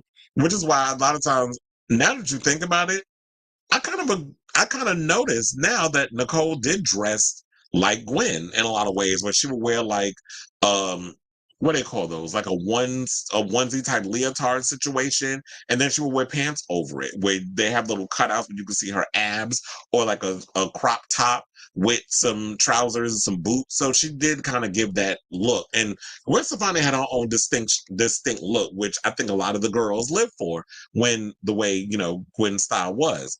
And a lot of the other girls that we're going to say, they would wear their little their little short shorts, their coochie cutters, as we would call them, and a bustier with leather jackets or whatever the case was. So they would be up there half naked. And we live for it. Now, in late 2019, Scherzinger teased that she would be reunited with the former group members, including Carmit, Ashley, Jessica Sutter, and Kimberly Wyatt. However, the Stick With You singer then backed out, which led to Anton, as in Robin Anton, filing a lawsuit against Scherzinger for breach of contract and other allegations, saying, and here's what she said. He said, it was a complete shock and disappointment and heartbreak for me, the Don't Hold Your Breath singer told the Sunday Times of the suit, which she has emphatically said via her lawyers is meritless. But I'm not a victim. I'm a victor. And I stood my ground. I knew where I stood, which is why I responded with 8 counterclaims. But I'm hopeful for the future. I'm very hopeful. Well, I guess at this point, with them going back and forth in the way Robin Anton is, her one-trick pony heaven behind, I don't ever see them getting back together, especially if Robin is a part of this situation and Nicole has always been one to stand on business in regards to her situation. Now, you can say whatever you want in regards of, oh, well, she thought that she was the group and all this other stuff. But here's the thing.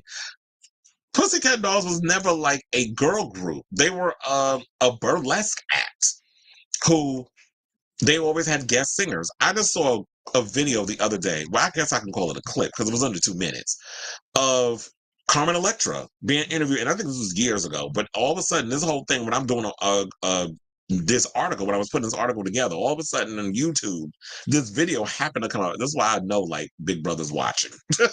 So I saw a clip of Carmen Electra talking about why she was actually supposed to be the Nicole of the group. She was supposed to come in and sign the record deal with them, but she said they wasn't paying no kind of money. That's why she turned it down. She said that with the touring and everything that was going on, it wouldn't allow me to make the money that I was accustomed to. I would be able to drive the car that I normally drive. I wouldn't be able to have the house that I reside in. So Carmen is used to a certain lifestyle that she's become accustomed to, and she didn't want to give that up, not for no pennies on the dollar from a shitty record deal.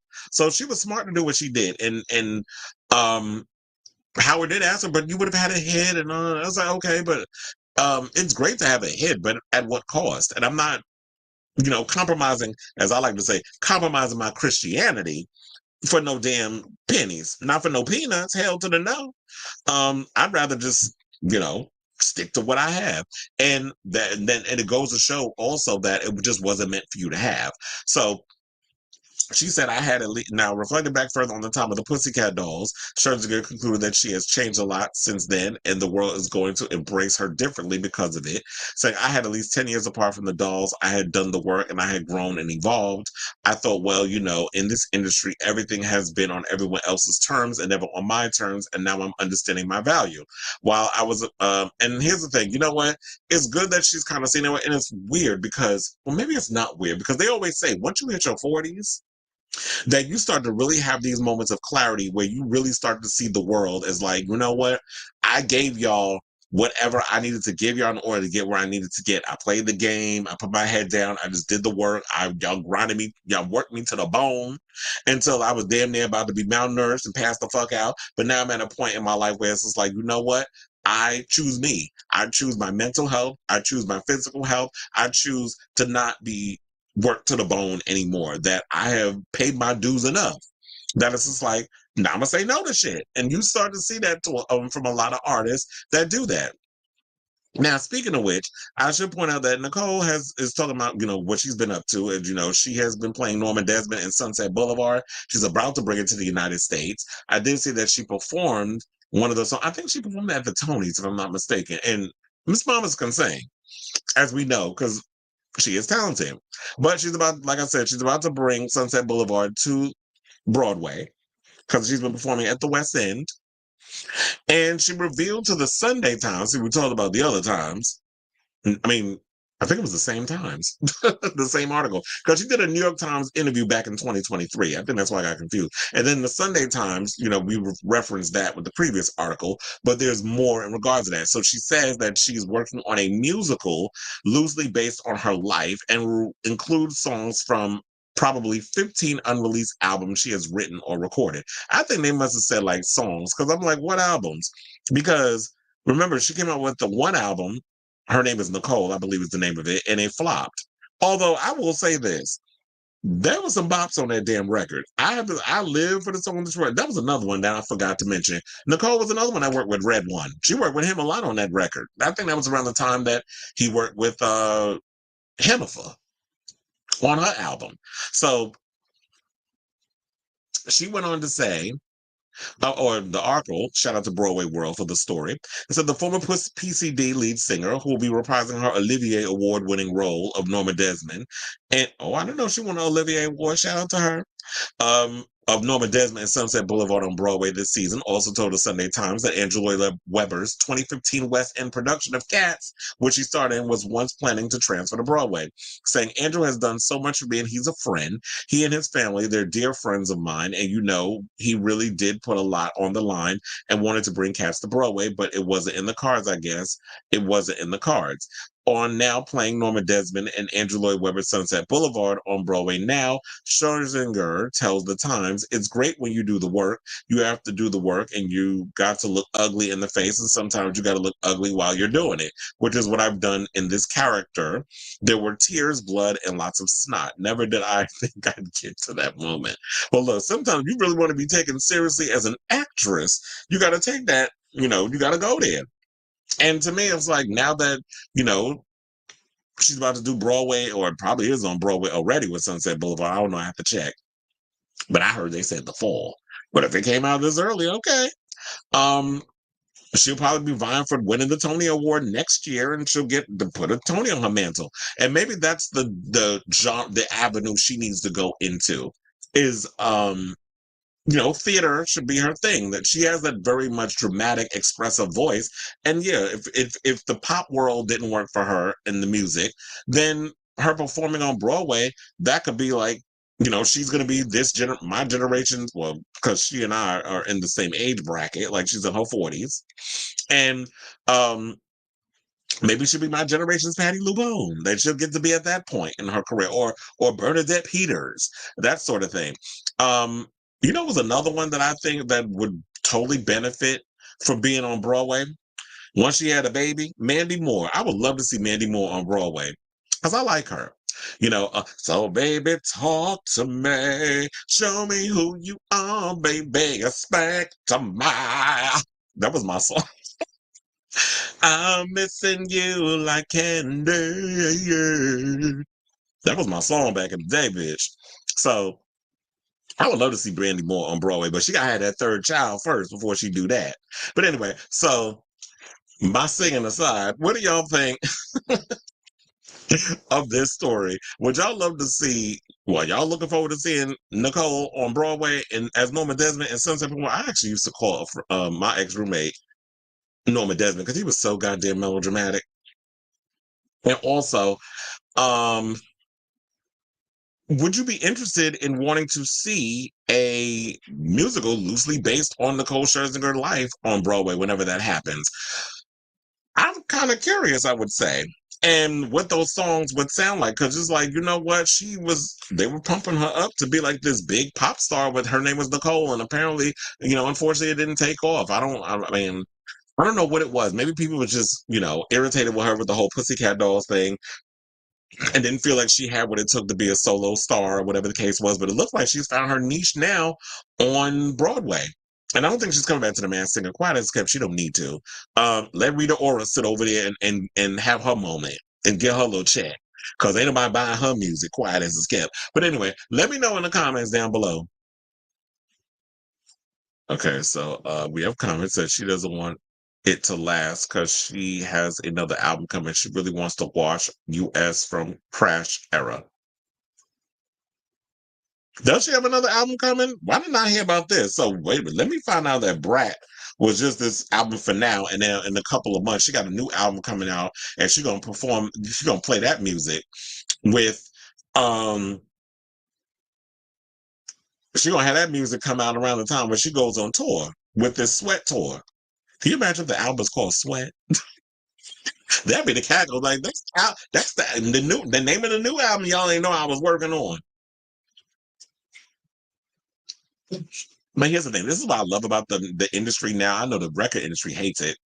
But this is what I love about the music industry now, is that you don't really need to wait for a label to put out stuff. You really don't even need to promote your stuff the old school way we have to, which you had to do a whole fucking rollout. You don't even need to do that no more. Now you can go on Instagram, you can take pictures, put them up there, be like, I got a new album coming out in July 14th.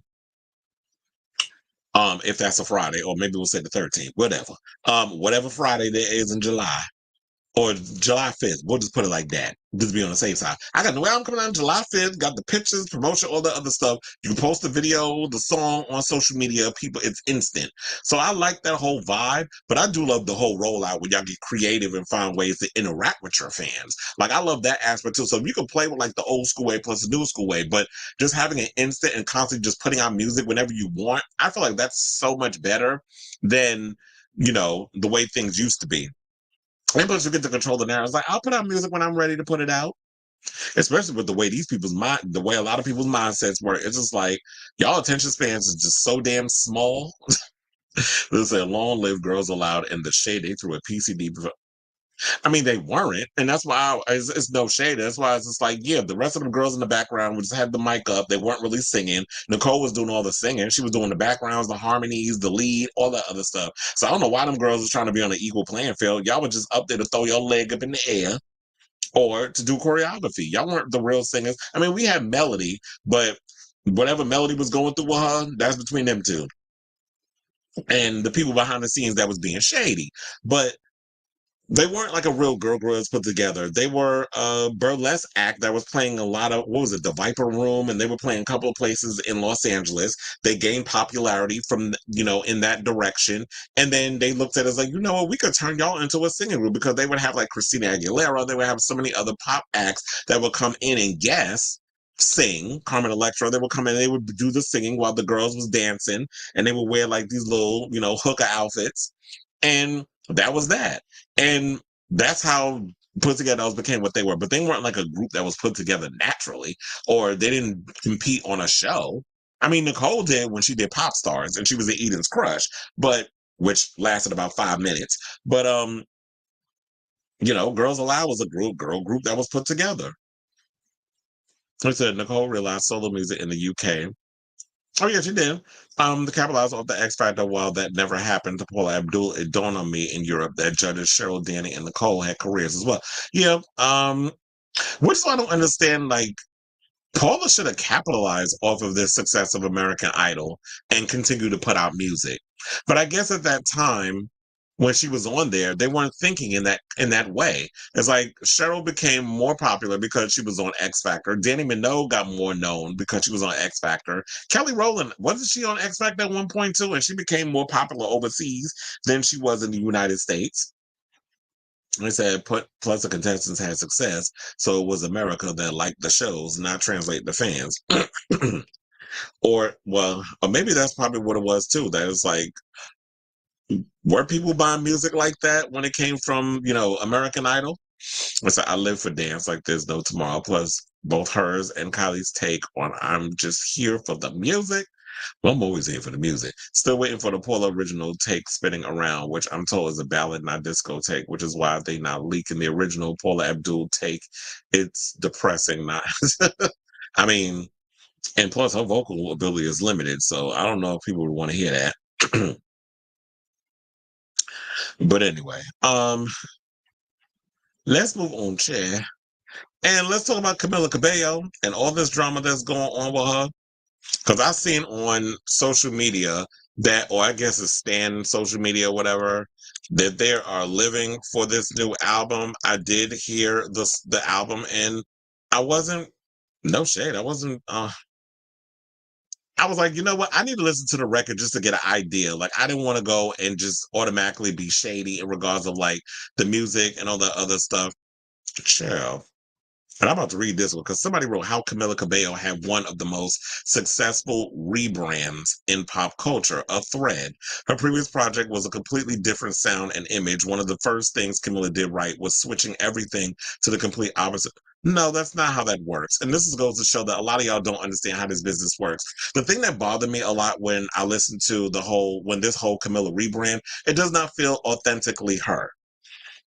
And I'm gonna get into the whole thing about the whole racist remarks thing. So I listened to a lot of music over the weekend. First, I listened to her album, and like Normani, or as I like to call her, Bormani, after 3 or 4 songs, I had to cut her off because I'm like, this girl, you are not selling it to me. I guess maybe the ones who like it are those who are easily manipulated and just, oh, it's a cute song and all that. And I'm like, okay, but it doesn't, like, if you're not selling it to me, I'm not listening to it. And I listened to a couple of songs, I'm like, girl, this, yeah, it's cute and the right people, you work with the right people and the right production, all this other stuff. But if it, like I said, if it doesn't feel authentically like you, I'm not rocking with it.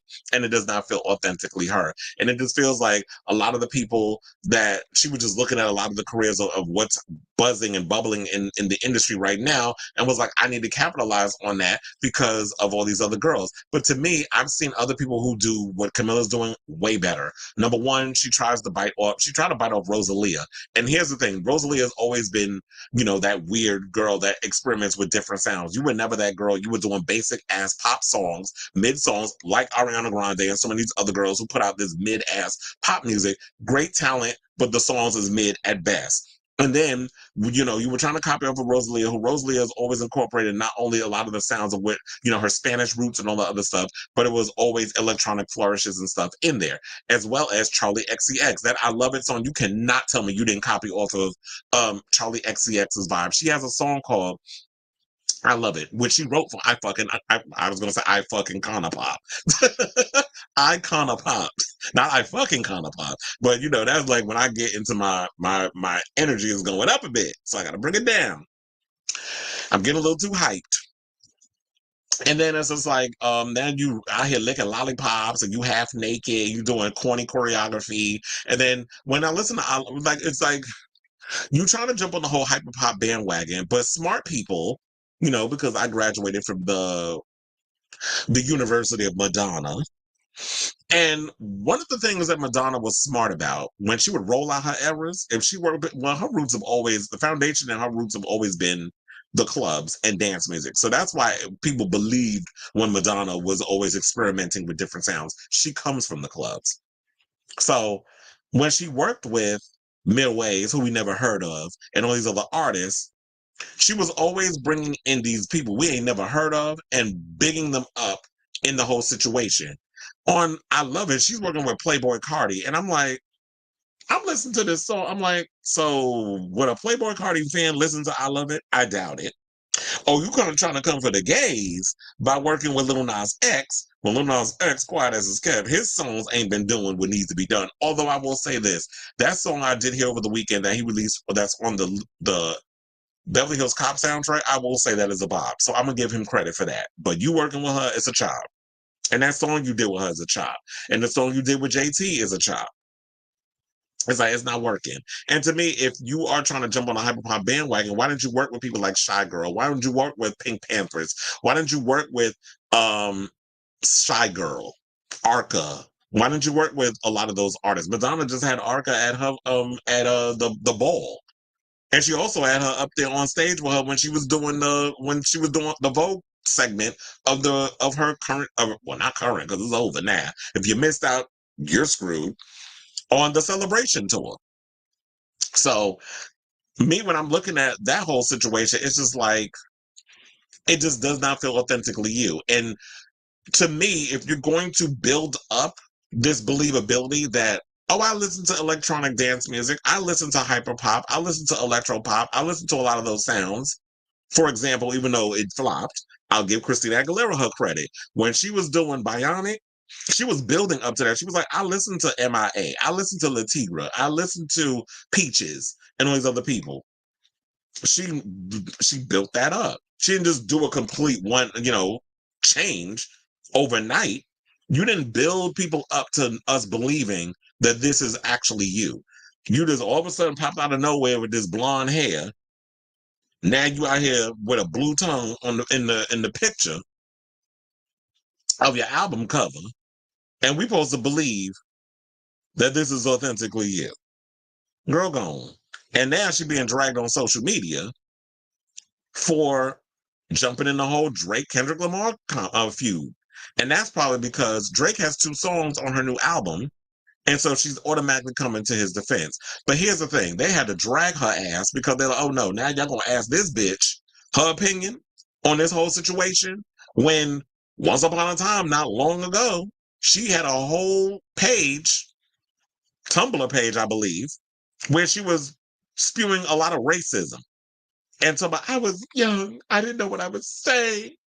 I need y'all to just accept my apology. It's like, bitch, you were 15, an age where you should know better about racism. Like, racism is taught in school. It's also a taught behavior. Well, not racism is taught in schools. It's stories, history of racism, Black history, and all the other stuff has been taught in school. And you're a woman of color, so you should know much about discrimination.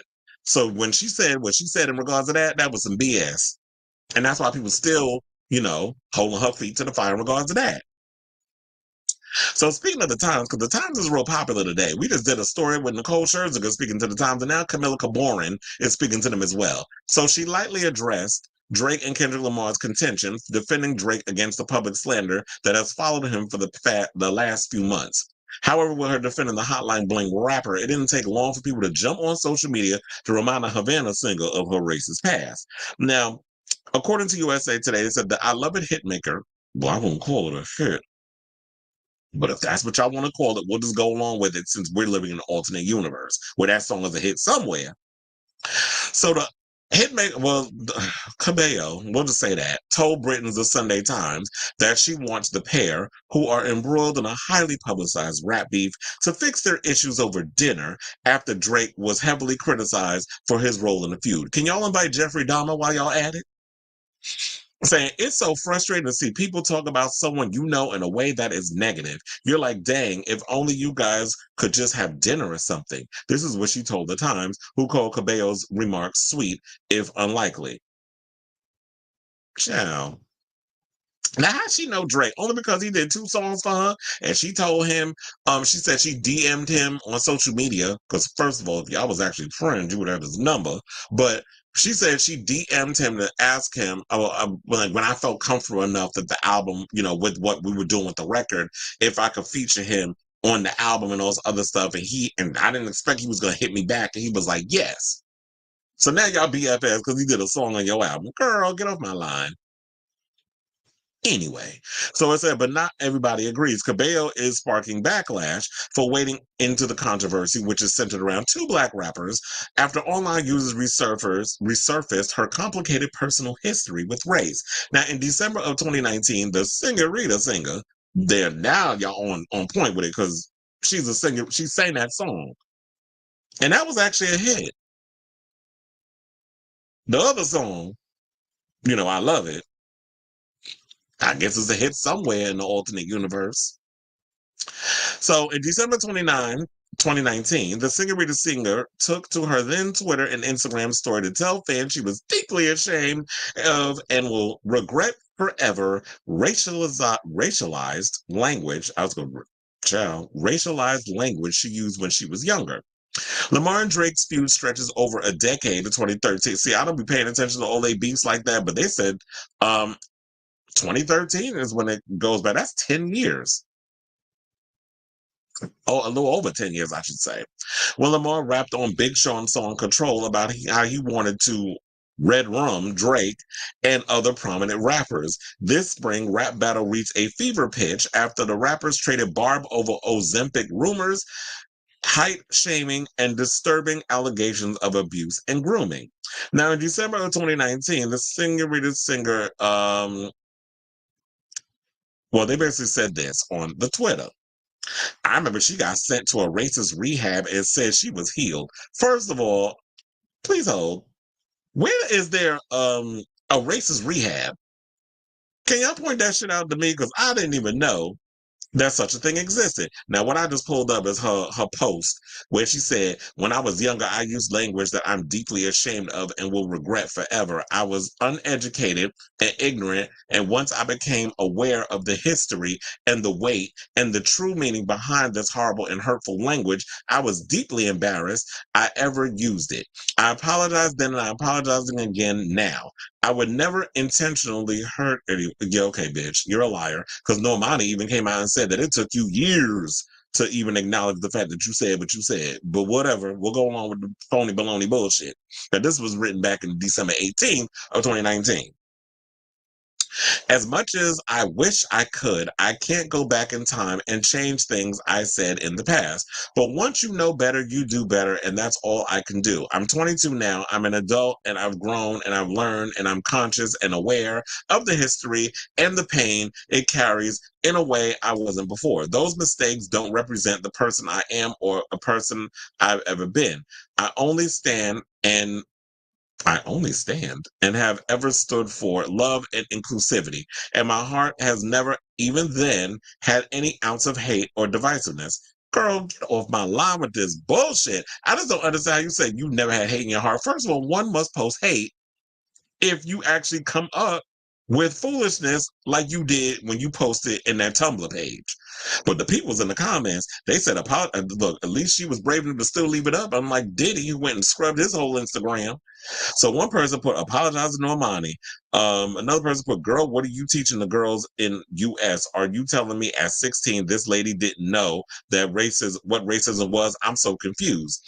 Another person put, wait, did you say this to Normani in person or over the phone first, or did you just post this to save face?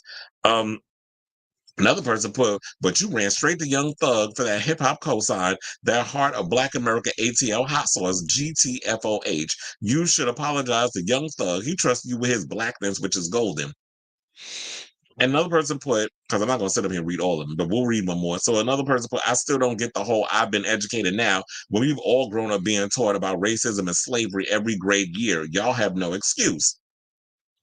So yeah, it's like, okay, it's cute or whatever. You can apologize, and you only apologize because your ass got caught, which is what I get from her. So I just get inauthentic and disingenuous from her when it comes to that. So another person put, now we back and fast forwarding to a couple of years later, 2024, where another person posted, no one's taking advice from a known racist. This is what another person wrote, while others users quipped, reminder that Camila Cabello was so racist she had to be sent to weekly racial healing sessions, and the same lady who was so racist, she had to see a therapist.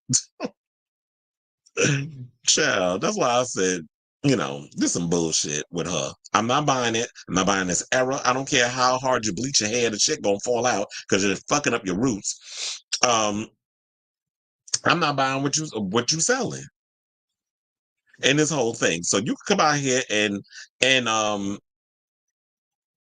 defend Drake if you want. He is perceived in the industry as a hip hop colonizer that was able to infiltrate the situation and has become like this big star who's a high gala, don't even embrace his blackness, but love dropping that ninja word every chance he get. So there's that. But I say all this to say, like I told you, I already gave my thoughts on her new album. But if y'all like it, I love it.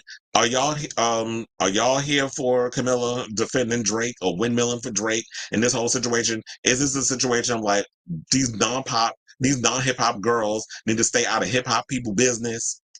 Or do you feel like this is just much ado about nothing in this whole situation? Whatever your opinions on this whole situation, drop it on down in the comments below.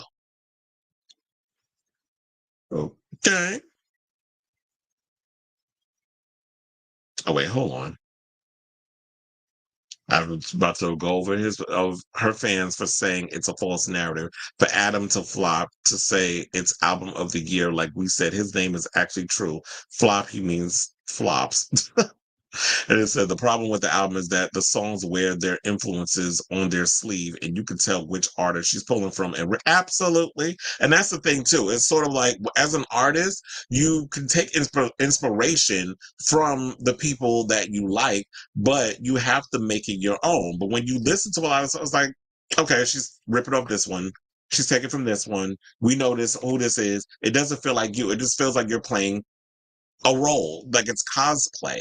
And I feel like if you like it, that's probably because you just as phony as she is. It's no shade. I'm just saying, like, I just can't, to me, I'm just way too authentic in my ways and my energy to just be thinking like, oh, well, I'm just going to like a song because it's cute. It's like, no, it's a whole lot that makes me go into like liking songs. I guess I just be doing deep dives, or I'm just deep in a lot of my thoughts and my ways, or whatever the case. I just can't just put on a song and say, oh, that's a cute song, whatever.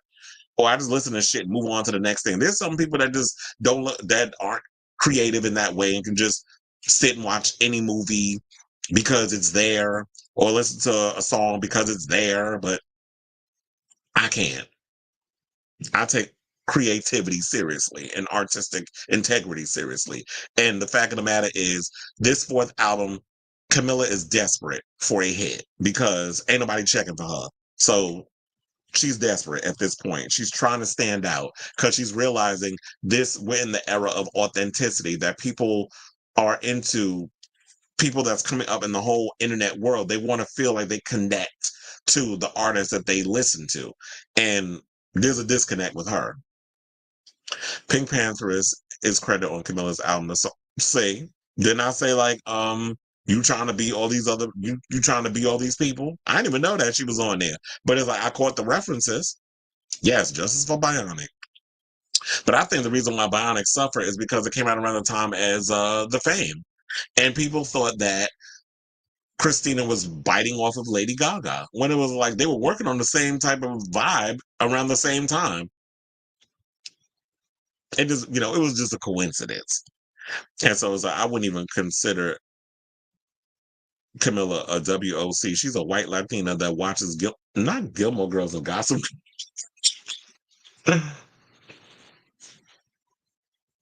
She's not a woman of color. So which is why she was just, ingrained, like all that racism has been ingrained in her.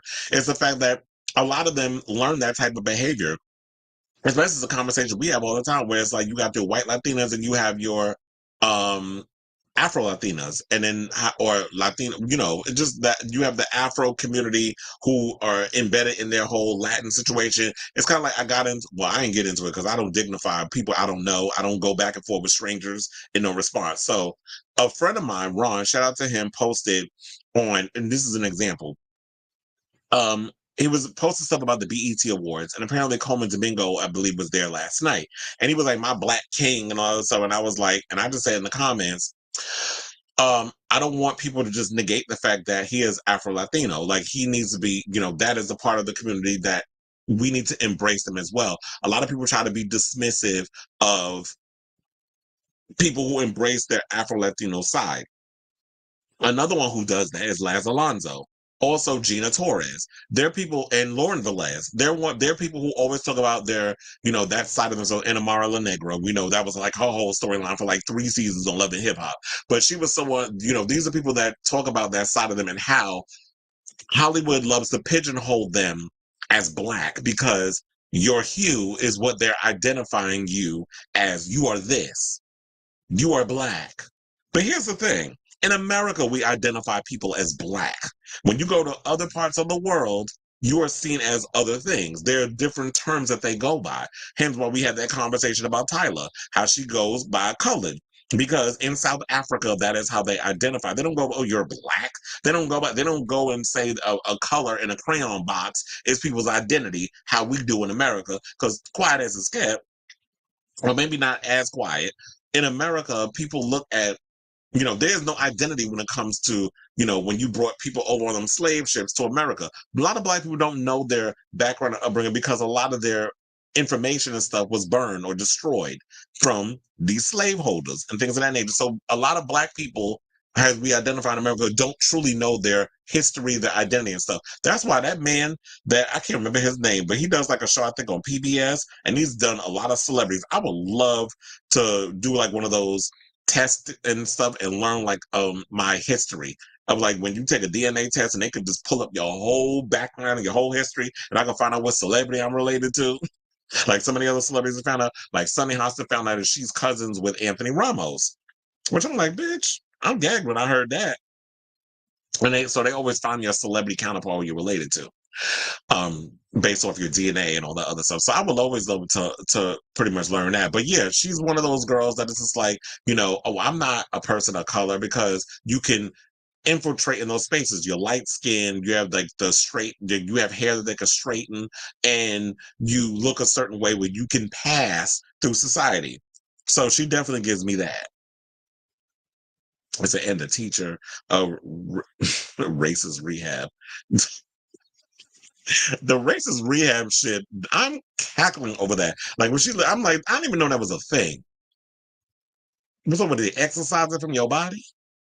And yeah, she was running around with this whole, okay, you only using black people because, when all else fails with your career, this is what a lot of these mediocre pop acts do. They run to black people to try to save their career, but we see through the bullshit. Well, at least I do. In the words of Peaches from a low down dirty shit, I see through all that Maybelline. Remember when she said that to Miss Pocahontas, Sally Richardson? Shout out to her.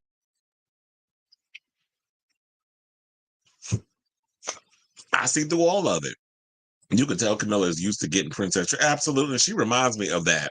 She definitely gives me like, pampered princess. And if she don't get her way, she stomps and whines. And it's like, I'm about to put you on my knee and whoop your ass. You keep playing with me. Like, that's how I would be with my kids. Don't give me that princess shit. We're not playing that up in here. And I said, I would rate her album 3. Well, damn. I told you. I said I listened to the it was giving Normani. Like, it was just, except at least I will say this. While Normani's album bored me and wasn't really bringing nothing new to the table in regards to like the R&B pop type stuff she was doing, at least Camilla went in and tried something different. So I'll give her that. However, we just not buying this era because it doesn't feel like you. But I agree, it's not getting added to any playlist. But I will say that, and I don't know if I brought it up. Okay, I listened to the new Megan Thee Stallion album, love it. Can I tell you, Omar Apollo's new album, I cannot stop listening to that record. That record gave me my life. Like, I was literally in my feelings this whole weekend. I want him to sit on my face so goddamn bad. I have the biggest crush on Omar Apollo. And I have to say, I love his music even more. Like, I loved Ivory. I like a lot of the songs he came out before that, but this new album is my favorite record I've heard of his so far. I cannot stop listening to it. It is definitely top 5 of 2024. So if y'all have not listened to his new album, y'all definitely y'all don't know what the hell you missing. Like, and I love the fact that he's experimenting and he's trying different things. And I even like his song with Pedro Pascal, which of course people was flying around with rumors talking about that they hunching. I'm not buying that, but I love his song Pedro. But I love the whole record in general. But definitely check out Omar Apollo's album if y'all haven't heard it yet. So it said this album is literally made for people who only listen to pop music that's played on radio stations and have no idea who. Oh, I live for FKA Twigs. I might even go see that movie she's in, the Crow remake. Even though it looked like it's gonna be bad, I'll still go out and watch it only because I love me some FKA Twigs, and I love Bill Skarsgård, so I'll probably go out and see that. But yeah, it definitely gives like y'all just listen to music and just don't really pay attention to like the whole, everything about it. Like, who is she as an artist? That's another thing too. When you look at artists, that's why I keep saying the authentic. Like, who are you? Like, what is your point of view when you create these records? What are you trying to say? And that's what anybody that's doing art.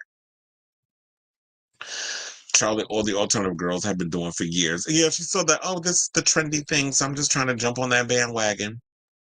Telling people they gotta catch up to her. I'm like, bitch, you ain't gave nobody an inclination that this was you. So what the fuck I'm catching up with? You could definitely tell she made sure to take pictures with. Oh, you mean like it was giving very much Paris Hilton holding black babies after she got caught out there saying the N word a lot of times, which I truly believe when what is it, Kathy Hilton, her mother got accused of the stuff that she was accused of on that not last season, the season before, from Erica Jane. When Erica Jane said they went to Aspen and she went and called she said the N word and she said the F word, rhymes with mag or bag with an F. She called the DJ an F word. And she tried to call her a liar. And I'm like, wait a minute. So your daughter was accused of using racial slurs and all this other stuff and got dragged for it. Oh, and then just hilarious, even though I don't particularly care for her, she told a story on, it was on the neighborhood tour. She told a story that she had to wait, because she's big and pregnant, and she went to an event and Paris Hilton was there, and she tried to go to the bathroom, and the security guard was standing outside the door and wouldn't let her in. And she's like, I have to go. Like, if you're pregnant, you can't be out here holding your urine up in you. If you gotta go, you gotta go, especially when you far along. And the security guard couldn't let her in to go to the bathroom. And he was like, just wait just wait a second. So it was like, give them a person, she wouldn't even tell who it was. Came out, it was Paris Hilton. So it was like Paris Hilton doing that shit. There was another celebrity who they said they did that to. Was it Hitler? It was another celebrity I heard recently where they said like they would not let them go in the bathroom. It was a bunch of stalls in there. It's like, well, we know you take a shit and you piss like the rest of us. If you don't want people to smell you or hear you drop a deuce, bring fucking air freshener or play music like some people do. But you don't have the right as a celebrity to guard a bathroom because you in there. It ain't like you a damn diplomat. Which I've encountered those working that cricket match. Like I've powerful political figures where I've butted heads with them because they try to bogart their way into situations, and I'm securing the door. And I'm like, if you don't have the proper credentials or whatever, you're not getting up in here.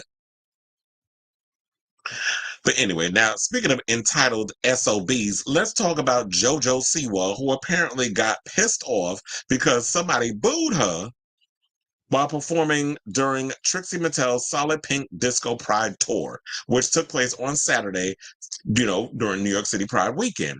Now, a video posted to the Twitter and TikTok shows Siwa shouting into her microphone at somebody going, she got full on, angry bulldagger. That's basically what she was giving. Now, I do got the clip. If y'all haven't seen it, we're going to play the clip and then we'll come back and we'll talk. Please hold. I had to make sure I had the clip up. Hold on a second. Let me move this down. Why is Grindr trending? Who the living fuck just booed me? Where the fuck did I come from? Which one of you? Which one of you?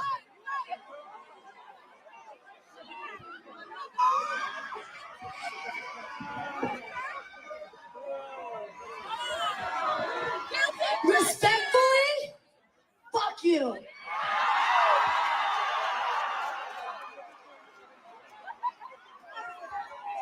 Well, fuck you too, bitch. Try to do a fireball. Oh, this is sweet.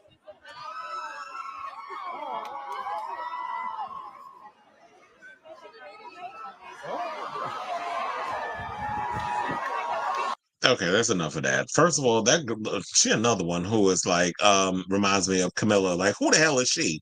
Like another one who is trying so hard to transition into some type of era and nobody's buying it. We don't know who she is. Like she went from wearing stupid bows in her head, and I understand little girls and stuff like that.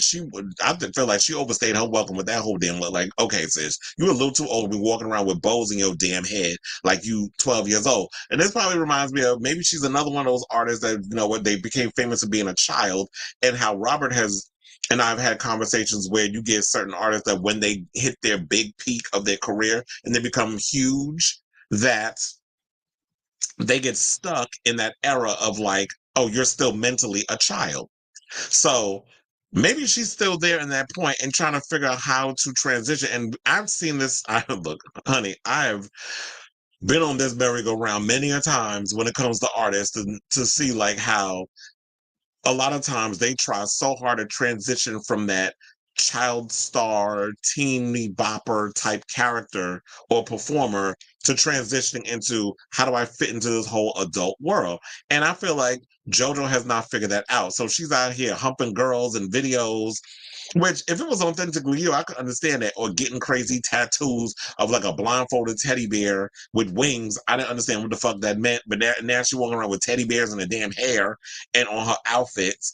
And then she's out here singing because she can't sing quiet as it's kept and performing. And I could see why they booed her. Like she doesn't have that pop star thing going about her. She's trying to figure out how she fits in and transitions into this whole situation. And the person that posted put JoJo Siwa, they could never make me like you. Shade. I cannot stop thinking about the three little girls in Karma Face paint and their mom who went up to the barricade right before she went on, and what conversations might be going on right now. I wonder what that means. Well, she actually performed that horrible ass song, Guilty Pleasure. And they said prior to the heckling, which included two of her backup dancers dressed as teddy bears, provocatively rubbing up against Siwa's body. So she's giving hot mess with the performance. And don't act, and here's the thing, I'm not going to sit up here and act like I'm a prude. I live for vulgarness in your choreography if it fits within what you're trying to do. But like Camila Cabello, what I was talking about prior to this clip or this segment, everything that JoJo does feels forced. It doesn't feel like it's authentically her. And so I'm not buying what she's selling. And she was on, she made her career being a part, a Nickelodeon kid, releasing kid songs, being a part of Dance Moms and all that other stuff. And now it's like you're 21 and now you're trying to figure out, how do I transition from being that child star to a more mature look and sound. And it's like, I'm not buying it.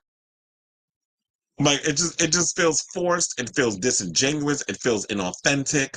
And it said that, and according to the article, Pink News, they said in April, Siwa told US Weekly that the child star the world used to know and love would never return. She will never come back, but I will never hate her. I'm always going to be proud of her. That kid got me through some ish. Well, okay. Well, if the things help you work through what you need to work to, that's great. But it just doesn't feel like you. And then of course, they had to drag her because she said, I'm bringing gay pop to the forefront. And it's like, sis, gay pop has existed long before your ass was even a thought between your mommy and daddy's loins. So for you to even try to take that credit, like, it's a chop. And so I wanted to see if there was some comment. First of all, her dances look stupid. They look like they didn't even know what the hell was going on. I want to read some of the comments. They said, one said, I'm genuinely scared of her. Who in a right mind goes on stage and does that like it's so not it? Another person put, sorry, but she has no class or talent. Another person put, she's so lame. Literally everything about her just gives me the ick. Another person put, no, for real. And every time I see something about her, I always regret it afterwards because I just cringe so badly. So people not feeling her, and rightfully so, because it's like, girl, who are you? And then y'all have her up here. I was wondering, why is Madonna trending? Because apparently today it's June 30th anniversary since True Blue came out. So shout out, well, no, 38 years ago. And I see a lot of stuff trending, like a girl doing the choreography to Madonna's "Don't Tell Me." Oh, child, you're not the only one, because I've done that too. In regards of like the "Don't Tell Me" choreography, I used to sit up and study that. I remember I recorded the video, and I would sit and watch it over and over and over again until I learned the choreography, and I would literally be in lockstep with the TV. So that's how I used to learn choreography back in the day. If I loved the artist, I sat and I learned the choreography to a lot of the artists and shit. And look at me, so irritated by this girl. I decided to talk about Madonna more so than I want to talk about some tight ass JoJo Siwa. But anyway, let me know what you guys think of this story. Are y'all over this little girl? Are y'all feeling like, okay, sis, you be trying too hard to be trying to make something of yourself, and it's like people are not buying what you selling? She's tired, through and delayed. But anyway, let me know what you guys think of this story down below. Okay, so just for context, because I have to say, Madonna, bitch, she looked so damn good at the Ladyland Festival on Saturday. Like I told you, I wanted to go, but I couldn't because I was working the John Summit show with Green Velvet.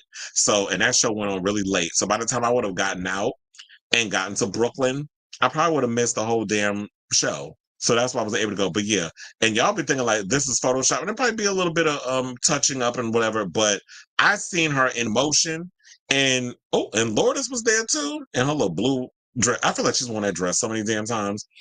But Madonna looked really good from the video footage that I've seen, and how she said that, you know what, without you, as in the gay community in New York, she would be nothing. So she was truly grateful to the gay fans, has always shown her support and love for the community, and will always continue to do so. It's not performative with her. So when people try to say that she's a cultural appropriator, when in fact the icons of ballroom was giving her tens and running down her accolades, and she was trying to hold back tears, the ballroom community respects Madonna because she was the one that was able to usher in ballroom and bring it into the mainstream. She has never run around trying to take credit and all this other stuff. So when people call her a cultural appropriator, you don't know what the fuck you're talking about. And the ballroom community, including people like Deshaun Wesley from, who's the host of Legendary, a show I freaking miss. I'm so bad at HBO for canceling it.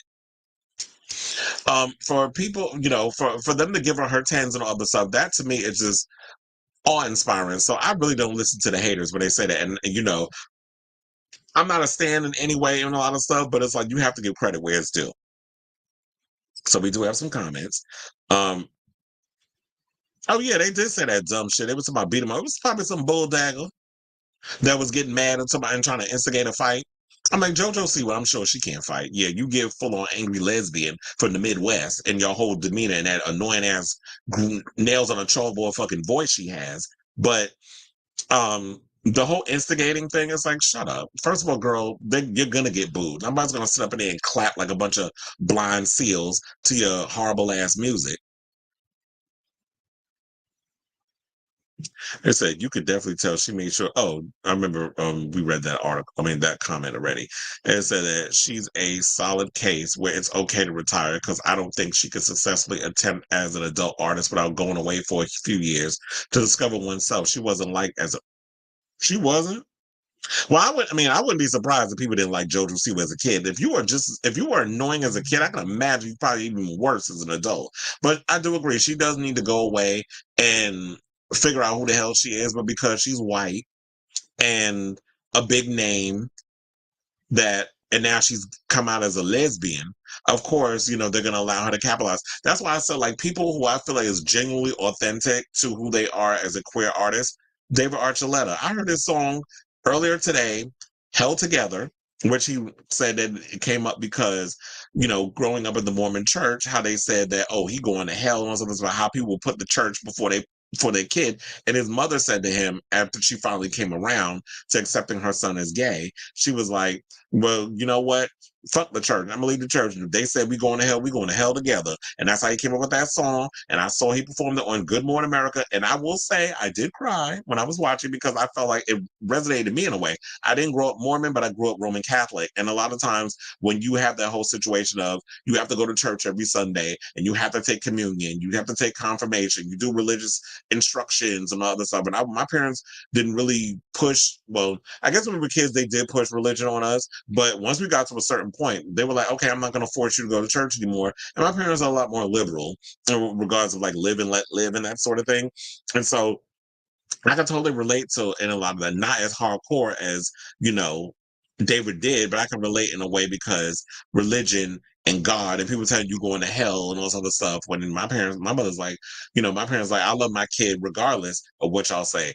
Fuck what you heard. I'm a ride for my child regardless, which is why I will always call Tom Cruise a bitch ass because you sat and put the church over your own biological child and not them fucking adopted ones who decide to stay with you. Because I guess they probably felt that they would have a better life or whatever with him. I mean, Tom does have a lot of money, so him being a part of that church and being like second in command, the Damien Thorne of Scientology, I guess the little colored child and the big fat daughter that he has feels more comfortable being with him. Whereas Nicole Kidman got her own kids with Keith Urban, and Katie's over there doing what she's doing with Suri, who basically is going by Suri Noel, and Noel is actually her mother's middle name. So I hope she does like the legal thing and was like, you know what, I'm gonna take my name off. I don't want to be known as Cruz. First of all, I already said this. Unless Tom Cruise went and did a whole name change, his last name ain't fucking Cruz. It's Mapother. That's his government name. Cruz is a stage name. Anyway, you said Elvis is alive in Madonna. Okay, because that alpha was definitely giving Elvis Presley. And he said, which is true, except for the Day One stance, who I guess feel they lost Madonna because she always been an R&B type act. Yeah, it was a mixture. And that back in those days, it was R&B influences, dance influences. It was very much like freestyle was big back in the 80s. So it was a mixture of a lot of those sounds. I said most lesbians are either Melissa Etheridge, Indigo Girls, okay, allegedly, or Pink, a Daikon. Oh, you know what? I love that name, Daikon. I actually met Sandra Bernhard in West Village a couple of years ago. I was walking to the pier. She was walking by, whatever. We gave each other a look. We nodded. It was like, I recognize you. She recognized me. We kept the moving. So that was my interaction with Sandra Bernhard back in the day. Speaking of which, I gotta watch that Netflix documentary that she has with Oh my God, I forgot the other comedian's name. Judy Gold. They have a documentary or something or another on Netflix where they talk about the history of queer comedians.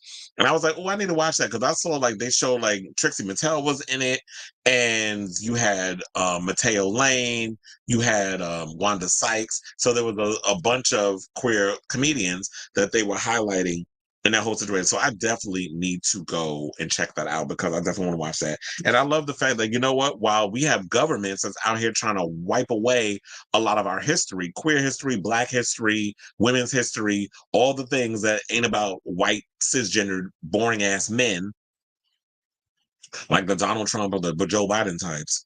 Um, I love the fact that, you know what, people are like, you know what, if they're going to ban books, if they're going to ban all these things, like, luckily enough, when I was a kid and I was growing up, I could go to the library and I could read something from, you know, Elin Harris, or I could go read something from Bayard Rustin and that sort of thing and get my history from, you know, queer black stories, or James Earl Hardy when I read the B-Boy Blues, you know, all those books coming down.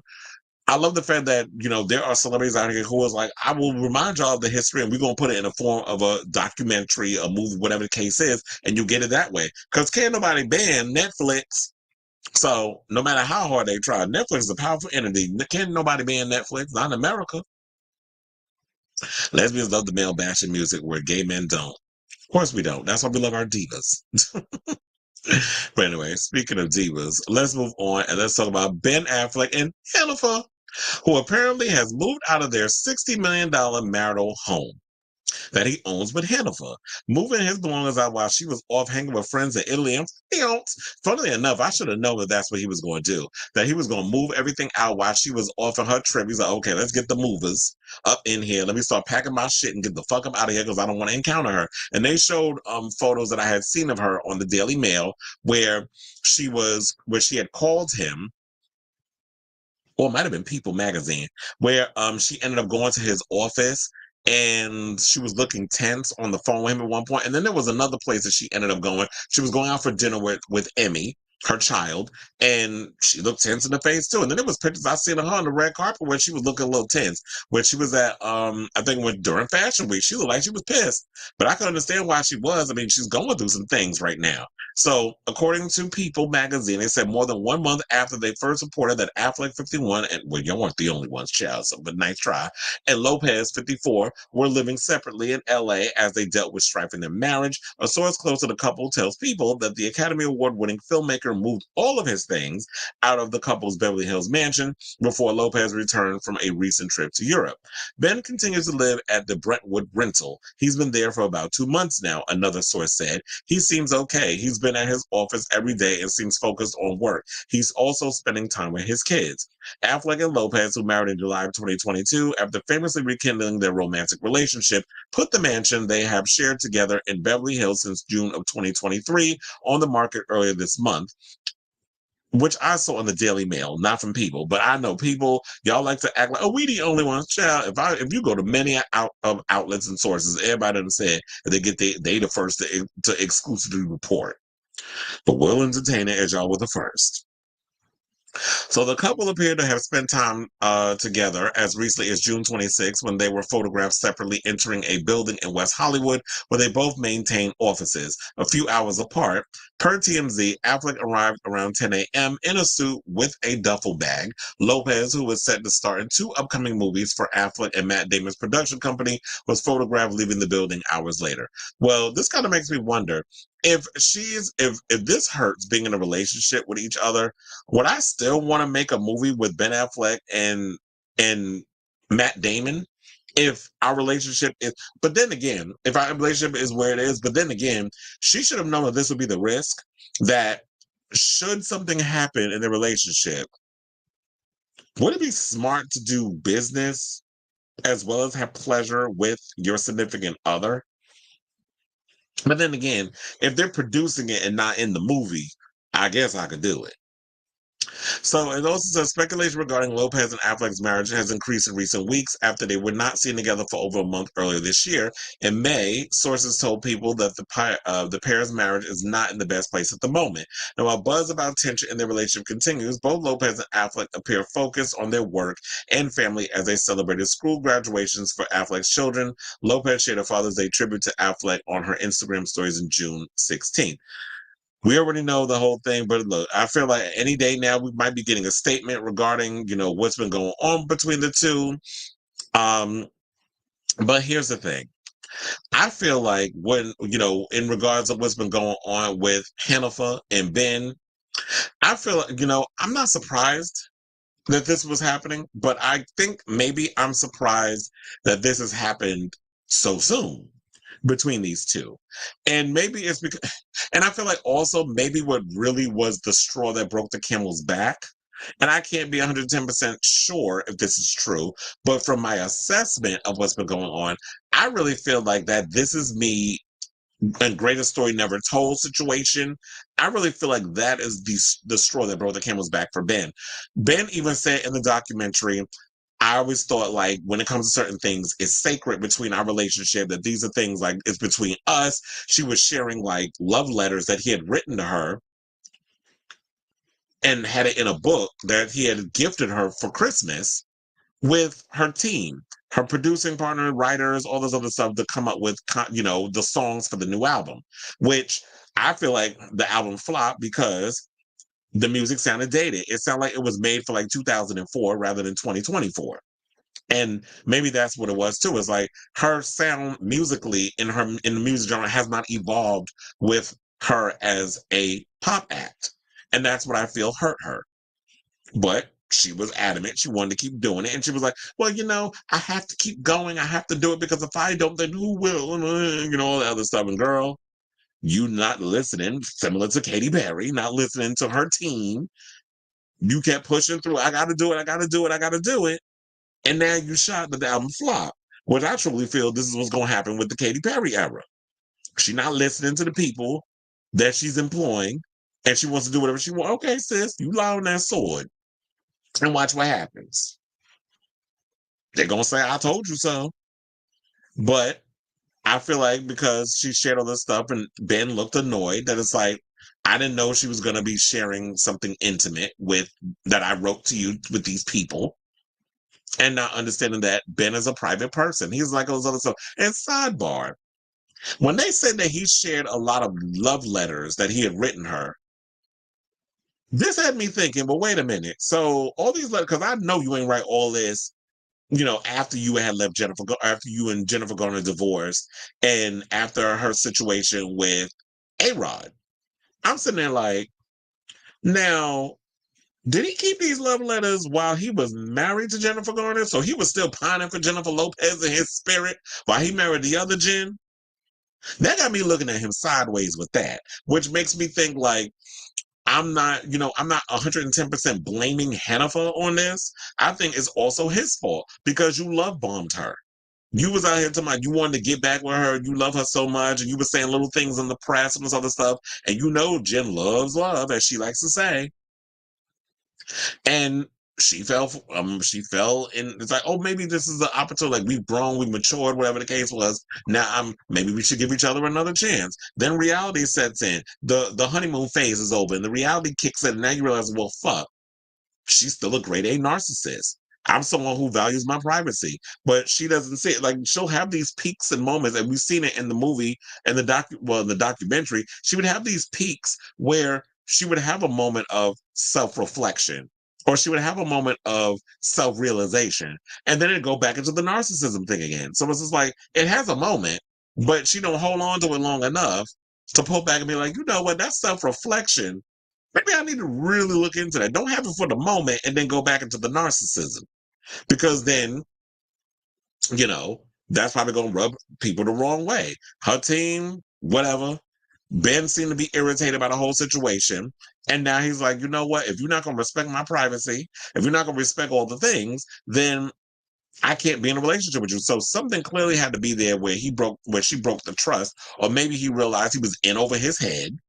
And It was a mistake. But my thing was also, you shouldn't have love bombed her. You should have dated.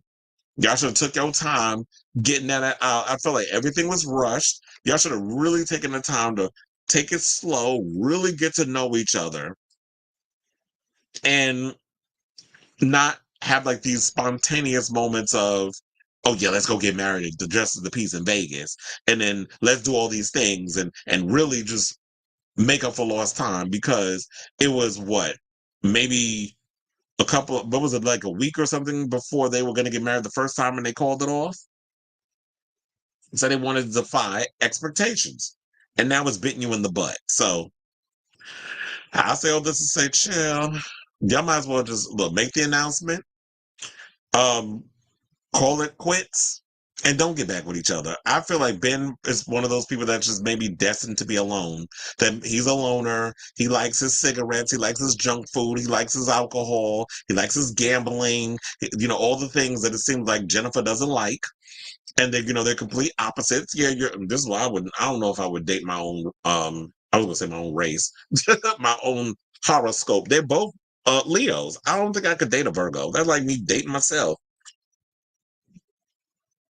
Well, I'd probably date a complete opposite. So it's just like, yeah, I just feel like y'all are not a match. It's unfortunate that y'all wasn't able to make it work. Just go y'all separate ways and do what needs to be done. So I said to say, let me know what you guys think of this story down below. Do y'all think that did y'all see this coming from the beginning? Do y'all feel that maybe Ben, love bombed her and she fell for it? Now she's feeling like an idiot. And they should have never got together in the first place. That an ex is an ex for a reason. And that's what I buy by. I feel like once we broken up, that's it. I don't need to be getting back in a relationship with you. What it was is what it was. We just need to move on and have our own situation, go our own separate ways. And Ben, if he's a forever bachelor, that's totally fine. But anyway, let me know what you guys think of this story down below. Okay, so now let's move on to our next topic. Let's talk about Lady Gaga, who apparently there's been a story going around that she had everything to do with Diddy's attorneys, or legal team, I should say, um, parting ways with the former mogul because of everything that been coming out about him in the industry, in the media. So the decision to part ways with but now there's a story that's coming out now that's saying that she had nothing to do with it. And this comes exclusively from Page 6. So the decision to part ways with Mr. Combs was proactively made by the partners in the firm a number of months ago, as they felt it was the right thing to do. A spokesperson for the law firm exclusively told Page 6. Okay, the math on that is in mathing, because we had just heard that he got these attorneys. Same time months ago. But now I feel like because of the whole Lady Gaga attachment, now they want to come out and save face. So they said the music mogul, who is in battle in a number of lawsuits involving allegations of S trafficking and the R word, was dropped at least 8 weeks ago due to the nature and number of the allegations. The report that the decision was a result of client pressure just isn't true, the spokesperson said. Grubmanshire, Masalis, and Sachs reps some of the biggest names in entertainment, including pop star Lady Gaga. On Friday, News Nation reported the firm dropped Combs due to pressure from the poker face hitmaker. Now, according to the report, an insider told the outlet, Lady Gaga said she was leaving the firm if she didn't drop Diddy, and she's too big to lose. But a source who knows the singer told us the combo never happened. Several companies affiliated with Combs have parted ways with the disgraced hip-hop star since his deviant, abusive behavior became public last fall. The Post exclusively reported Mayor Eric Adams, who got booed at Harlem Pride, I should point out, by the way, and got confronted by a trans political activist because they're talking about that queer people of color are dying in New York and stuff, and how he's kind of turned a blind eye, plus the whole Israel-Palestine situation has been going on, and how he's trying to turn New York City into a police state. People are not liking Eric Adams because he's a former cop, and he's for the cops what he is for the people, and we want his dusty ass out. We can't stand him. A lot of people don't like him, trust and believe, including myself. But anyway, Mayor Eric Adams from New York revoked Combs' key to the city 3 weeks after CNN leaked the video of him physically assaulting Cassie, his ex-girlfriend, at a hotel. He was also forced to step down as chairman and separate from Revolt TV, the media company he co-founded. And now, in regards to this story, I'm going to say this. Maybe the reason, I don't know. I'm not necessarily buying this because I feel like the timing is a little suspect. But if y'all saying that's what it is, we'll go along with it. However, I'm not buying it. I think maybe she has some influence, but people don't want her. I guess maybe these people don't want people who still support Diddy in a way coming for Lady Gaga because they don't want the little supporters he has to come after her on social media and that sort of thing. And let's not forget also, once upon a time not long ago, there was a little album that came out called Art Pop.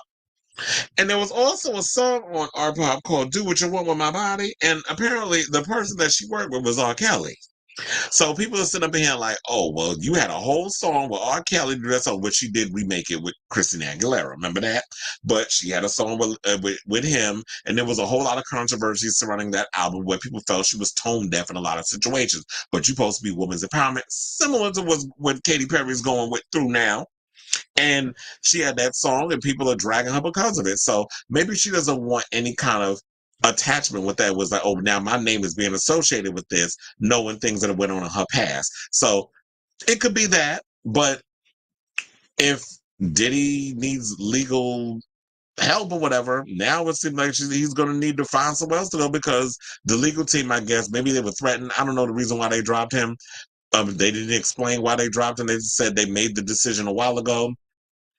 It is what it is. But let me know in regards of what you guys think in regards to this whole story down below. Now let's move on to our next topic. We have about after our next topic, we have 3 more topics to go. And let's talk about Miss Ariana Grande, who is being dragged by one of the mothers of one of Jeffrey Dahmer's victims. Now, Ariana Grande has been called sick by the mother of one of Jeffrey Dahmer's victims after the pop star said the serial killer was one of her dream dinner guests. Now, appearing on the Pop Crush podcast earlier this month, the We Can't Be Friends hitmaker, who's 31, recalled telling a group of kids during a Q&A that she was interested in sitting down with Dahmer, who famously killed and dismembered 17 men, homosexuals, between 1978 and 1991. Their surprising revelation shocked the loved ones of Tony Hughes, who was last seen in 1991. To me, first of all, Tony Hughes's episode of that monster Jeffrey Dahmer film with Evan Peters, I have to say that whole episode, that 1-hour episode that was dedicated to him, that really hit me hard in regards to that. So the parent of Tony Hughes coming out and saying this, I'm with you 110% on this. But let's get back into the thing. So to me, it seems like she's sick in her mind. It's not fancy or funny to say you would have wanted to do dinner with him. This is what Hugh's mother Shirley told TMZ. It's also not something you should say to young people, which she said she did. Tony, who was deaf and could not speak, was picked up by Dahmer at a Milwaukee gay bar. Dahmer took him home, drugged him, dismembered his body, and kept his skull, according to the Associated Press. Hughes told the outlet that she hopes the Thank You Next singer understands how insensitive her comments were and said it was disturbing that Grande laughed at the confession. Y'all surprised? This is the same bitch that licked the damn donut. So I don't know why y'all surprised by the stuff that Ariana Grande does. And I've always said her music has always been mid at best, but, she got famous because she came up from the trenches of Nickelodeon and was able to parlay that into a big successful career. Now, elsewhere, Hugh's sister Barbara said that Grande's comments appeared to glamorize the killer who died in prison in 1994. And it's funny how, because I believe that they captured him, and then shortly after he was in prison, he died. I believe he was unalived by someone else. He didn't die by his natural causes. Anyway, so they said the duo urged the 2-time Grammy winner to apologize. The Post has, she'll probably take 3 months to address this, like she did with the whole thing, with the whole Nickelodeon situation with Dan Schneider. So give her time. She's delayed in a lot of the things that she does, including that album, is delayed and late and tired and uninspired and boring and annoying. Be rhyming. I'm a poet and I know it. So the Post has reached out to Grande's rep for comment. Now, Grande made the eyebrow-raising revelation to hosts Penn Badgley, Sophie Ansari, and Nava Kavalin on the podcast June 17th episode. saying I was infatuated with serial killers when I was younger. I was in between me being Cat on Sam and Cat and Pop Stuff, so it was like a younger group, and they were with parents. So someone said, if you could have dinner with anyone living or dead, who would it be? And that's what she said, the whole Jeffrey Dahmer situation, which I guess is cute in theory to say because it's like she's probably got a twisted sense of humor, kind of similar to me. Not that I'm making excuses for her behavior, but I feel like, child, that's some tea that you should have kept to yourself and revealed on your own instead of bringing that up in public. Because when you're a public figure and you start saying stuff like that, that's what people is going to say. I wanted to bring this up really quick because I'm like, this is Tony Hughes. So I want to bring up a picture. I was trying to make it bigger, but apparently it's not allowing me to do that on here. But anyway, that's as big as it's going to get. So we're going to leave it there. So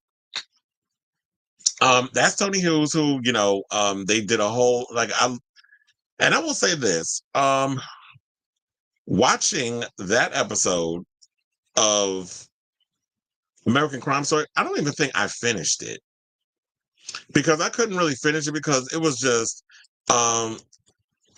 it was a lot for me to get through in regards to that.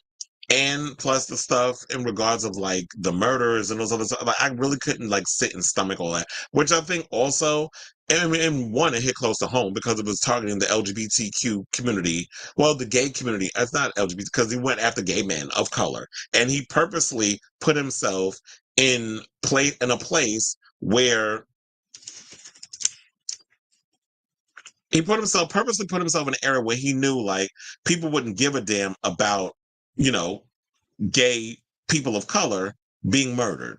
So he intentionally went after people within the queer community of color because he knew the cops wouldn't give a damn. And I was glad that was highlighted in the film, the fact of how police do not take the murders of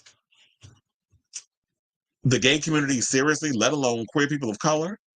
So I love that they drove that, but I've always felt that one of the things I don't like about Ryan Murphy's stuff is how he likes to incorporate real life killers into situations of the story that he's telling, and it feels like it's glamorizing him. Now, I've told y'all before that I'm somebody who loves watching a lot of true crime stuff. Like I love getting into that whole situation, like watching true crime documentaries and stories about serial killers and why they are motivated to do what they do because I'm inquisitive in that way. But to me, if I'm a public figure, that is something I would not say out my mouth, especially in how sensitive a lot of people are. And in this day and age of like accountability and things like that. But I guess with Ariana, she's someone who's just like stupid rich and doesn't care what people think because she's got enough money, she's got enough success. People aren't really going to make a big deal out of this whole thing. And sis, you should know better because you got a whole homosexual for a damn brother. So, but I guess he's a white gay, so it's different when you're a gay person of color. But anyway, I say all this to say, what do you think of this story? Are you with Tony Hughes' family in regards of, them feeling the way they need to feel? I definitely feel like, you know what? People have a right to feel how they feel. Like, if you're going to say something that's stupid, then the family of the victims have a right to come and retaliate and feel the way they feel on how insensitive your comment was in regards to that. So anyway, regardless of how you feel in this whole situation, let me know in the comments down below. Okay, so we have some comments. Robert says Katy Perry has yeah, we talked about that. Was it Onyx? Basically, he mentioned that during the show. We were talking about Katy Perry earlier that she has a Diamond certified album. I thought maybe the fame was too. She was a moment in time. Give me one moment in time. And so to me, anybody digging Eternal Sunshine the most, and most albums, unless it's Brad Chaperone and Really Good Challenges. So I was so bored listening to Eternal Sunshine. And to me, she's always been a white girl playing in Negro cosplay with the whole over spray tanning and making herself look darker than she actually is. It's like, sis, we are not buying what you selling, Chad. But anyway, let's move on and let's talk about some Drag Race tea. And let's talk about Pheromone accusing Trinity the Tuck of making transphobic remarks. Now, hold on, because Pheromone also, she does a lot of Christina Aguilera like stuff when she performs and things. And I still remember the day when she did the episode of Drag Race. I think she was like the second to be eliminated, and she slipped and fell on her fur on her coat on the floor when she was doing like the Lollapalooza or whatever you call it. But anyway, let's pull this up because she looked good, and she said she's been 2 years sober. Pristine bill of health, in therapy twice a week, journaling daily, long walks, and loving myself. We did it, Joe. Not perfect, but content, I should say. But the fact I never will be, it's not much stuff. But she looked good here. But anyway, let's get into the story. And shout out to Out for this story, because apparently she said that Trinity the Tuck is made a transphobic situation about her. And it also includes responses from Trinity Tuck and Pheromone. So let's break it down. So now, having competed twice together on RuPaul's Drag Race Season 9 and All Stars 4, Pheromone and Trinity the Tuck have been linked together in reality TV for many years now. Now, while fans observe certain negative comments that have been exchanged between Trinity and Farrah in the past during podcast appearances or in social media posts, there was never any clarity on why the two Drag Race stars were no longer associated with each other. Now, in recent years, excuse me, Farrah came out as a trans woman, whereas Trinity competed in the legendary all-winner season of All-Star 7. Now, I don't know if I'm mistaken or not, but didn't Trinity also come out as trans or trans non-binary? I know I'm confused in regards of what she has come out as, but maybe the article explains all of this, but we'll continue. So, but if y'all have heard the same as me, drop that down in the comments. So on Thursday, June 27th, Farrah shared a series of posts on X. Oh God, why do I keep saying X? It's Twitter. It's the Twitter, where she accused Trinity of making transphobic remarks. Now, Out reached out to both Trinity and Farrah for comment.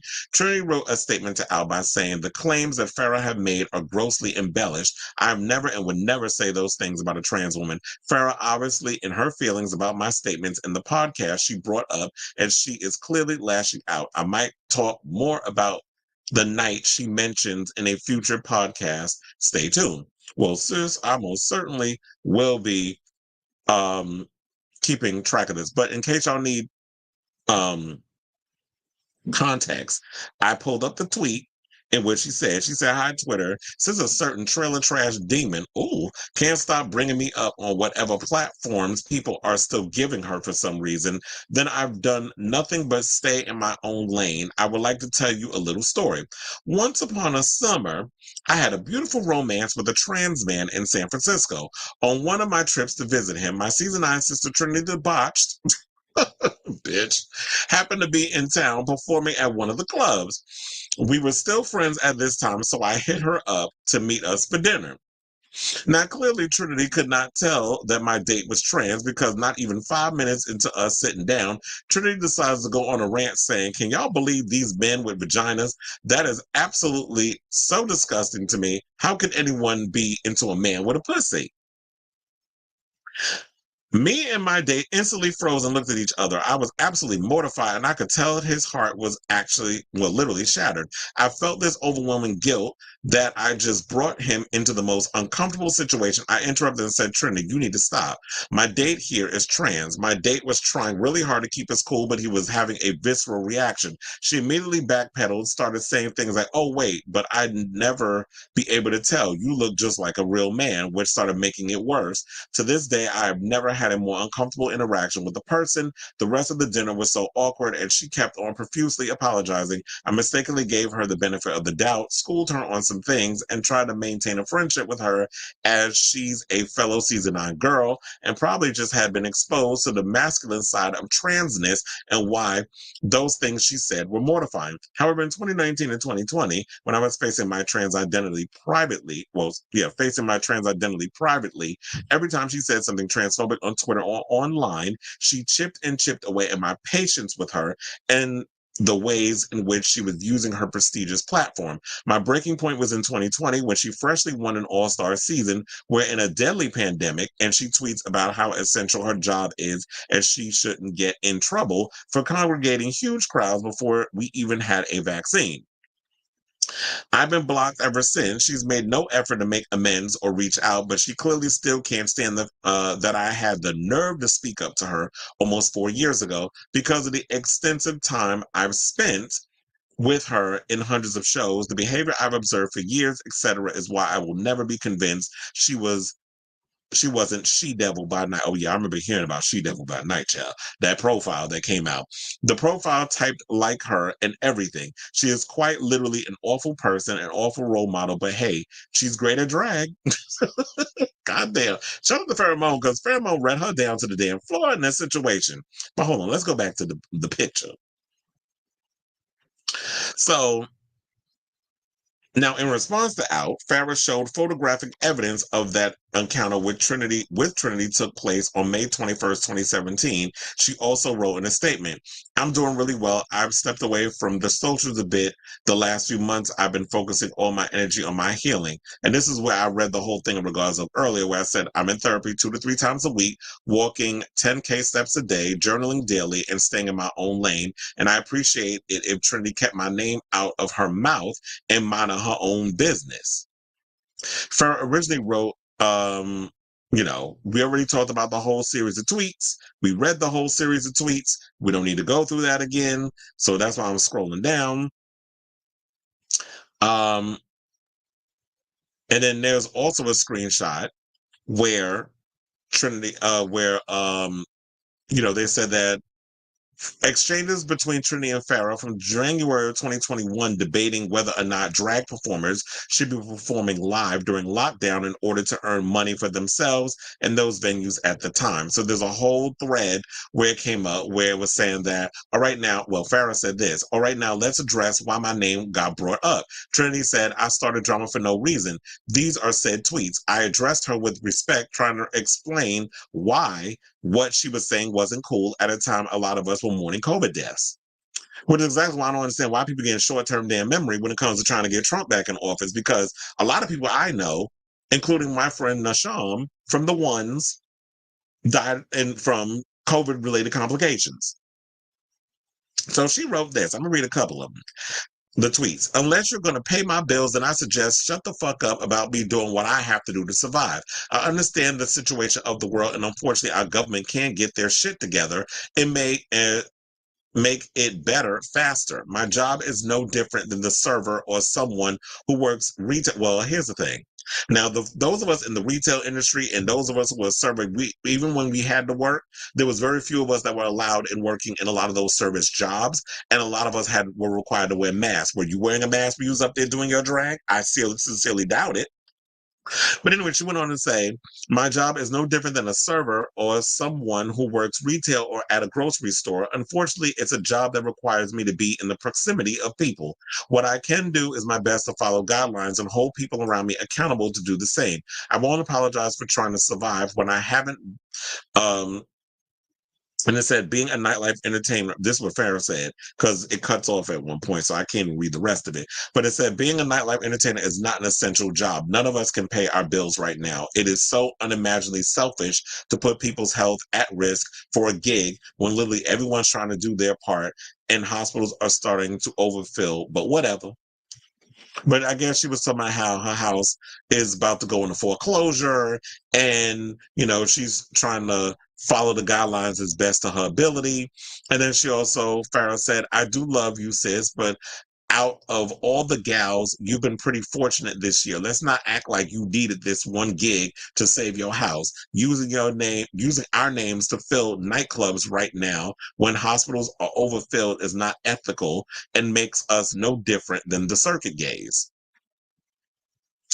So there's that. And then she said that she then claims that she invited me over to stay with her and extended her hand to me in any way is quite literally insane. She never has ever invited me to her home, never been in her home. Yes, I was in a bad mental state as my therapist had been murdered and my grandma died. Well, damn, your therapist was killed. And she said, and countless friends I've made in my travels throughout the years were dropping like flies from COVID, but Trinity never offered to be there for me in any way. You don't love me. That takes me back to that with her and Valentina. So I'm so confused why she made this. And Pheromone went and posted. She then claims that she invited me over to stay with her and extended her hand to me and blah, blah, blah, and all that. So, oh, yeah, I read that already. So then she then goes on to tell an extremely vague story about our altercation on the Murray and Peter tour. Trinity wanted us to all go on stage for the certain call in our undergarments. I expressed I was uncomfortable with that. She got mad and screamed at me. Everyone else had proper drag undergarments at the time, pads, corsets, Spanx, etc. But I was the only one that only used duct tape and had a homemade tuck-in panty. I felt uncomfortable being told by her that I had to go on stage for my curtain call basically butt naked. Everyone else had and then there's that. And she also said she brought it up one of the biggest drag related podcasts on the planet and has me blocked on everything, including my phone number. So no, this is going to be addressed publicly, and I don't care what you or anyone thinks about how I choose to handle this, because some people were getting upset over the fact that she was telling her story. And here's the thing, Pheromone, because that was a lot, child. Pheromone has every right to feel how she feels in a situation. And if somebody is putting a name in her mouth and she don't have a way to defend herself, how would you expect her to go and tell her side of the story? She has every right to feel how she feels.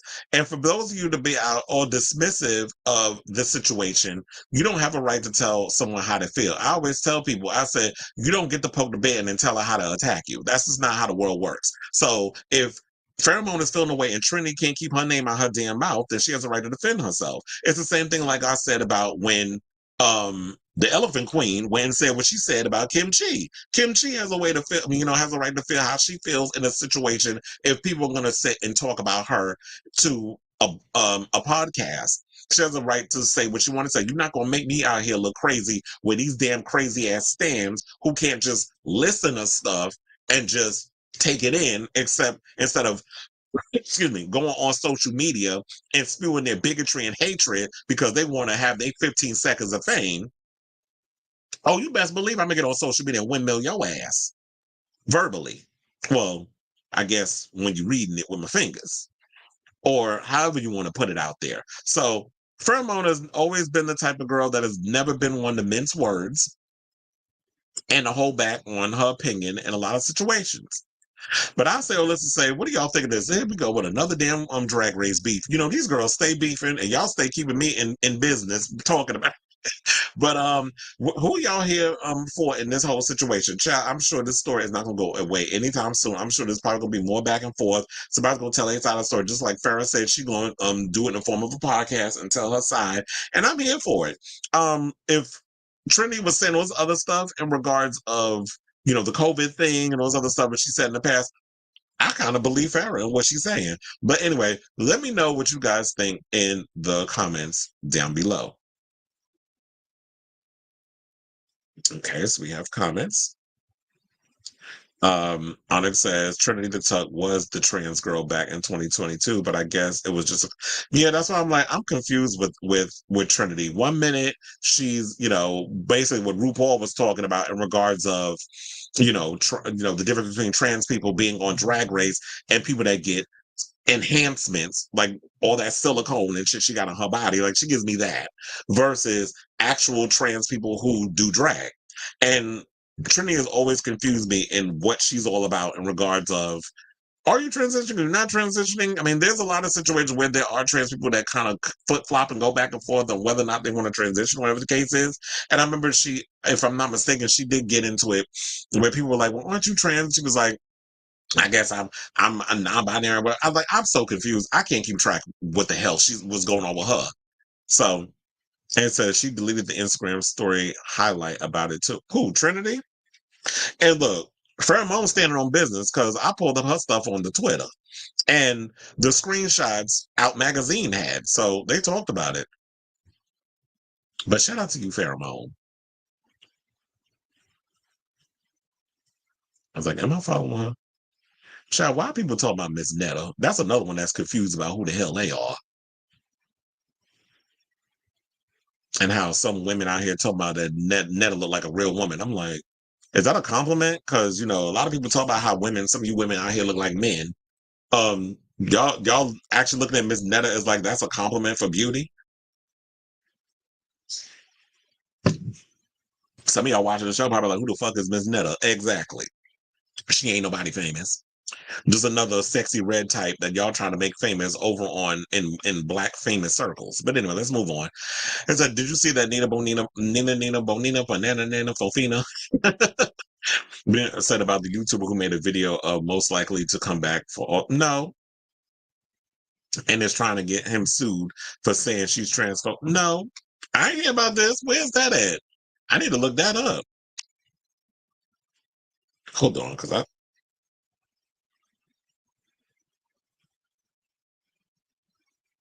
Oh, Kid Kim was shooting a video in Washington Square Park. Shout out to him.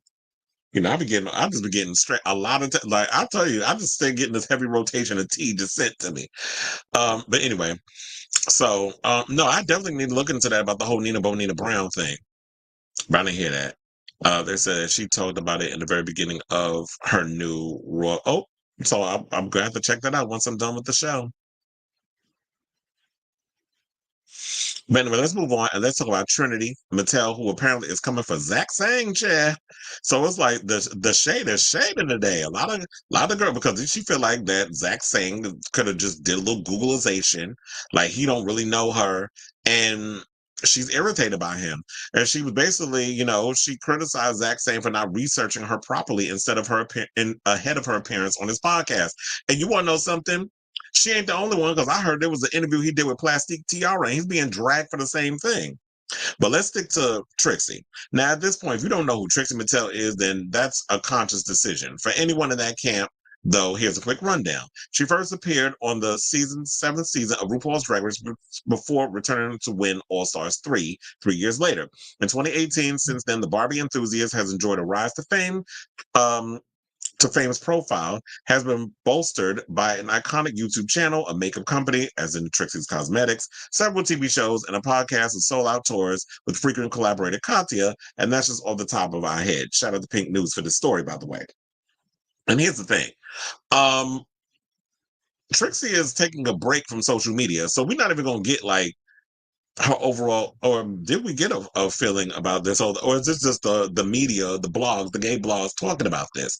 Because I don't think she's mentioned this. I think maybe she mentioned on the Pit Stop episode, and I don't know how far along that they record that, but Trixie did say when we recently talked about it, she said she's taking a break from the industry for now and social media. So now while hosting RuPaul's Drag Race recap show The Pit Stop for the 8th episode of All Stars 9, Trixie spoke to seminal Pink fan and Tia Kofi's arch rival, Thorgy Thor, about a horrible interview, and it became apparent that she was referencing to her recent appearance opposite YouTuber Zach Sang.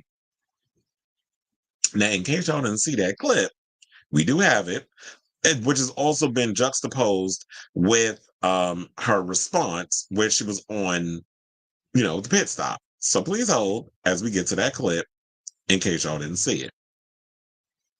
When you're up there performing to a bar full of people, and makeup is very much in the DNA of what you do as well. And yeah. The theaters I work in do have bars. They do. There's like something. I was like interviewed by a guy. He was like, you know, your gigs when you're out there lip syncing in bars. And I said, yeah, the theaters I sell out have bars. Like, I was like, you really don't know anything. Yeah, like the yeah, you don't know what the talking about, bitch. At least just Google me. No kidding. If you avoided me on YouTube this long, it's been a choice. When you're up there. That part.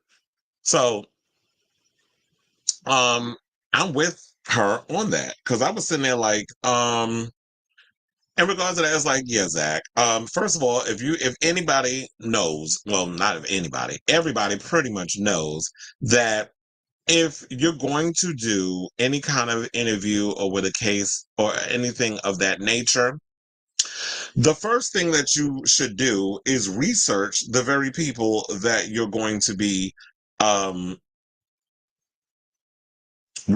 doing a interview on. Like, we all have to dig, we all have to look into the people that we interview and that sort of thing, and we need to know who the hell we talking about before we get on the line and actually start interviewing, start talking. Like we don't just get up on it and just start randomly saying shit. You know who used to do that? Larry King. That's why I used to hate Larry King's interviews, because Larry King used to be the type of person that would get up on there and would interview people and wouldn't know a damn thing about the celebrities, and the celebrities spend more time up there just trying to remind him of who they are versus him doing a research. And I hate, don't go in blind. Like, at least have some type of information on the people you're interviewing. And to me, maybe with him doing that to Trixie, and also with people saying the plastic tiara when he interviewed her, maybe he's someone who is not well equipped to know about drag queens. Maybe you should have just had Joseph Shepard up there interviewing. But then again, Joseph Shepard has pretty much interviewed every drag queen under the sun. But every homosexual, I guess, isn't well equipped to know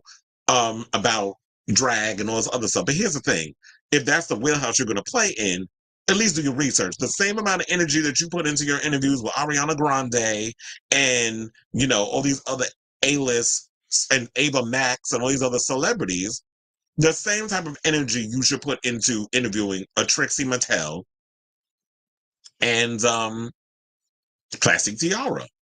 So now I didn't even know about this interview. So now I'm going to have to do some Googling schmoogling over on the YouTube and actually check this interview out, because this shit is hilarious.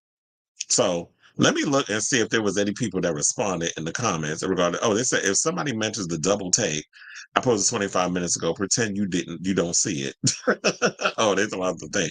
And as soon as Storgy asked the question about bad interviews, my mind immediately jumped to Zach, and it was so funny how Trixie immediately mentioned him.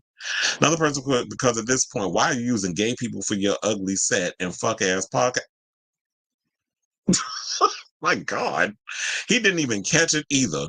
And that was another thing too. It was like she read him and didn't catch it. So it's like maybe he's one of those gays that is like, damn, you didn't even realize your ass got read. Like, I read you. It's like, you can Google me or whatever the case was. Like, how do you not even catch the read? So maybe he's a little slow in that point. They said, as someone who met him in a McDonald's, he's what you see. Another person put, I want Trix to talk more about it. Zach saying sucks. I don't understand how he is gay. Well, here's the thing. Being a homosexual ain't got nothing to do with the fact that of anything. He just happens to be somebody that sucks dick in his private time and has a boyfriend. That ain't got nothing to do with the fact that your inability to interview celebrities and ask questions, because there's straight people that have interviewed drag queens and be on their shit in regards of who they interview. I do it, like I do my heavy research when I'm interviewing, so when I interview celebrities, when I've interviewed quite a few Drag Race girls. Oh my God, I totally forgot his name, and I've been trying to remember what his name is. The one that does like the Apple, what is it, the Apple Music interviews, where he does like the deep dive. I think he's like from New Zealand. I love his interviews. It's like all of a sudden I'm drawing blanks today, but I like a lot of his interviews where he does for Apple. I'm not talking about old man Ebro. But look, there's a lot of people that everybody knows when you do this type of work, the amount of work that has to go into interviewing people. So let's not act brand new. And to me, I just felt like he just kind of was very dismissive to what exactly that a lot of drag queens, especially Zane Lowe, thank you. What a lot of these Drag Race girls do. A lot of the Drag Race queens, when they come on Drag Race, they go above and beyond the just in some dive bar lip syncing to your favorite track. Like Trinity, I'm still on Trinity. Trixie, because that was the last topic we did. Trixie is someone who sells out, I'm not going to say arenas, but whenever she does a festival, whatever the case was, she sells those things out. Whenever she has an event, she always sells it out. I remember when I saw her perform at Evita when I was in LA, and when they heard she was going to be in the building, bitch, when I tell you that shit was packed wall to wall, they was not playing when they were showing there, and she sang her own music, and the kids was living. And Trixie is that girl. Like, she is someone who is one of the biggest stars to come out of Drag Race. So for him to kind of diminish it as like, oh, they're just performing in dive bar. Yeah, that's what some regular schmegular drag queen does. But once you go beyond the whole Drag Race situation, you're doing those clubs, but you're also doing the smaller venues that, I don't know if he's been out at a couple of establishments or any place where there's a venue or you can hold a venue. They have bars in there too. Like if you go to the theater at Madison Square Garden, which is a smaller equivalent of MSG, where it's 4,000 capacity guests. We have bars in there. You can get a drink. Or if you go to like Radio City, which is a smaller venue, if you go to, the Brooklyn Steel, when I went to go there and see Goldfrapp and Slater, when I went to see her last year, they have bars in there too. So what the fuck is he talking about? I'm reading Onyx comment that said, Zane Lowe, his interviews are good, but his talking puts me to sleep. But yeah, because he's very much like it feels much like pull out your chakras, like I'm gonna go like I'm like it's very meditative the way he does a lot of his interviewing style. I like a little more pizzazz and excitement in my interviews, which is why I try to bring that when I interview people. Or when I need to get into my Barbara Walters bag, which I did when I talked to Daniel McGarrigle when I interviewed him about the whole Shangela situation. I had to channel my inner Barbara Walters and be serious. So, yeah, it's annoying when people who interview, when y'all don't even talk about that. Somebody also wrote they didn't even realize he was gagged. Are you saying gagged or gay?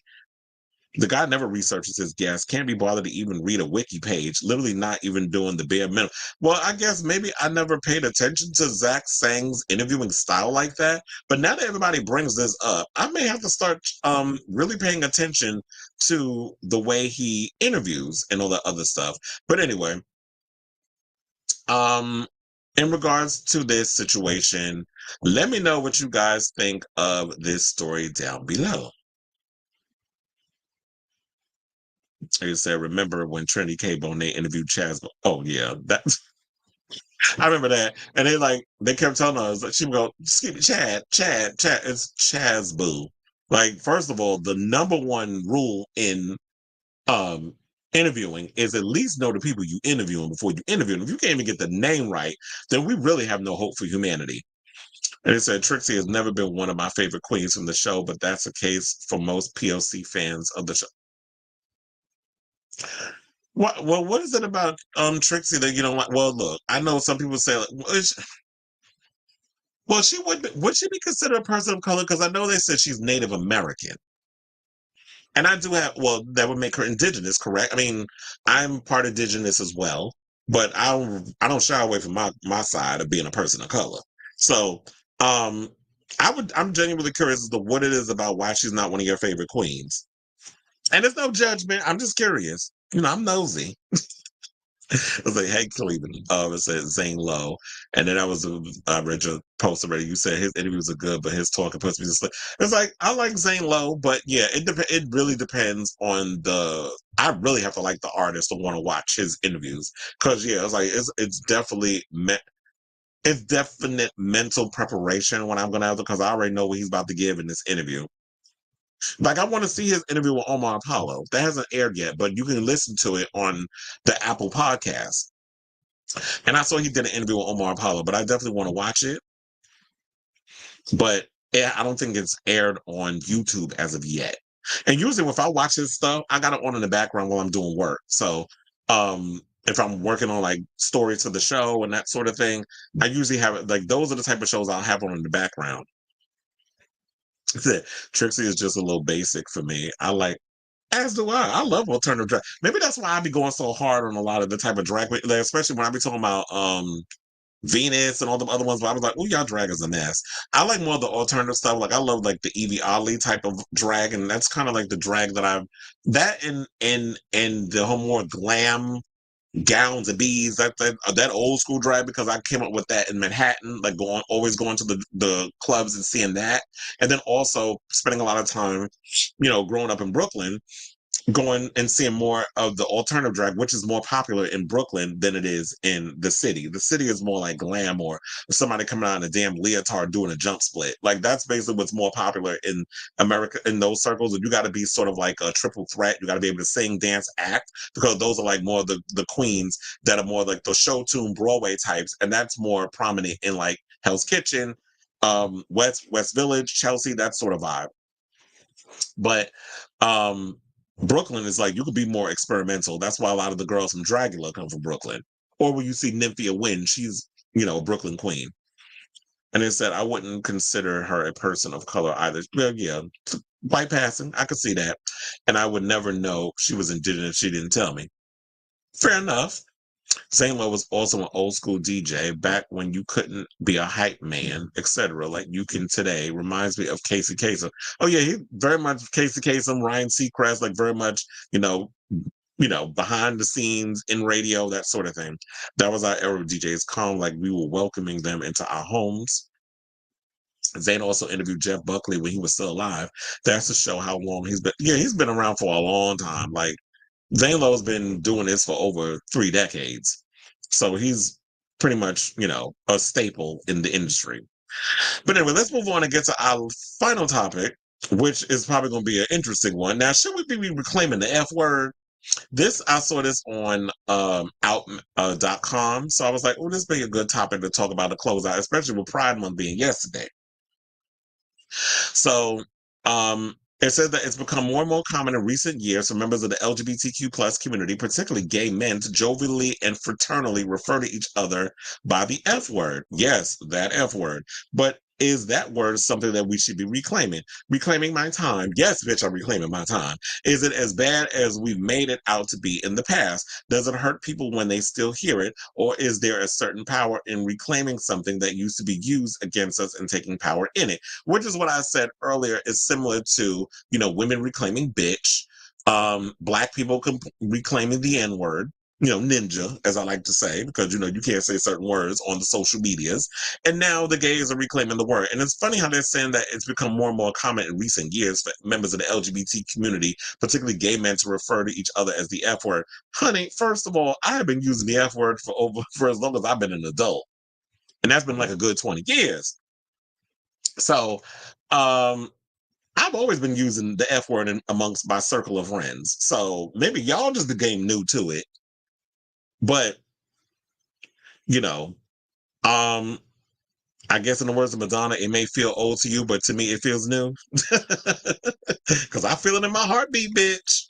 But anyway, let's play the clip from Out, where we can get into it and hear what they had to say. And then I'll come back and give my thoughts. And then y'all can leave your thoughts as well. Please hold.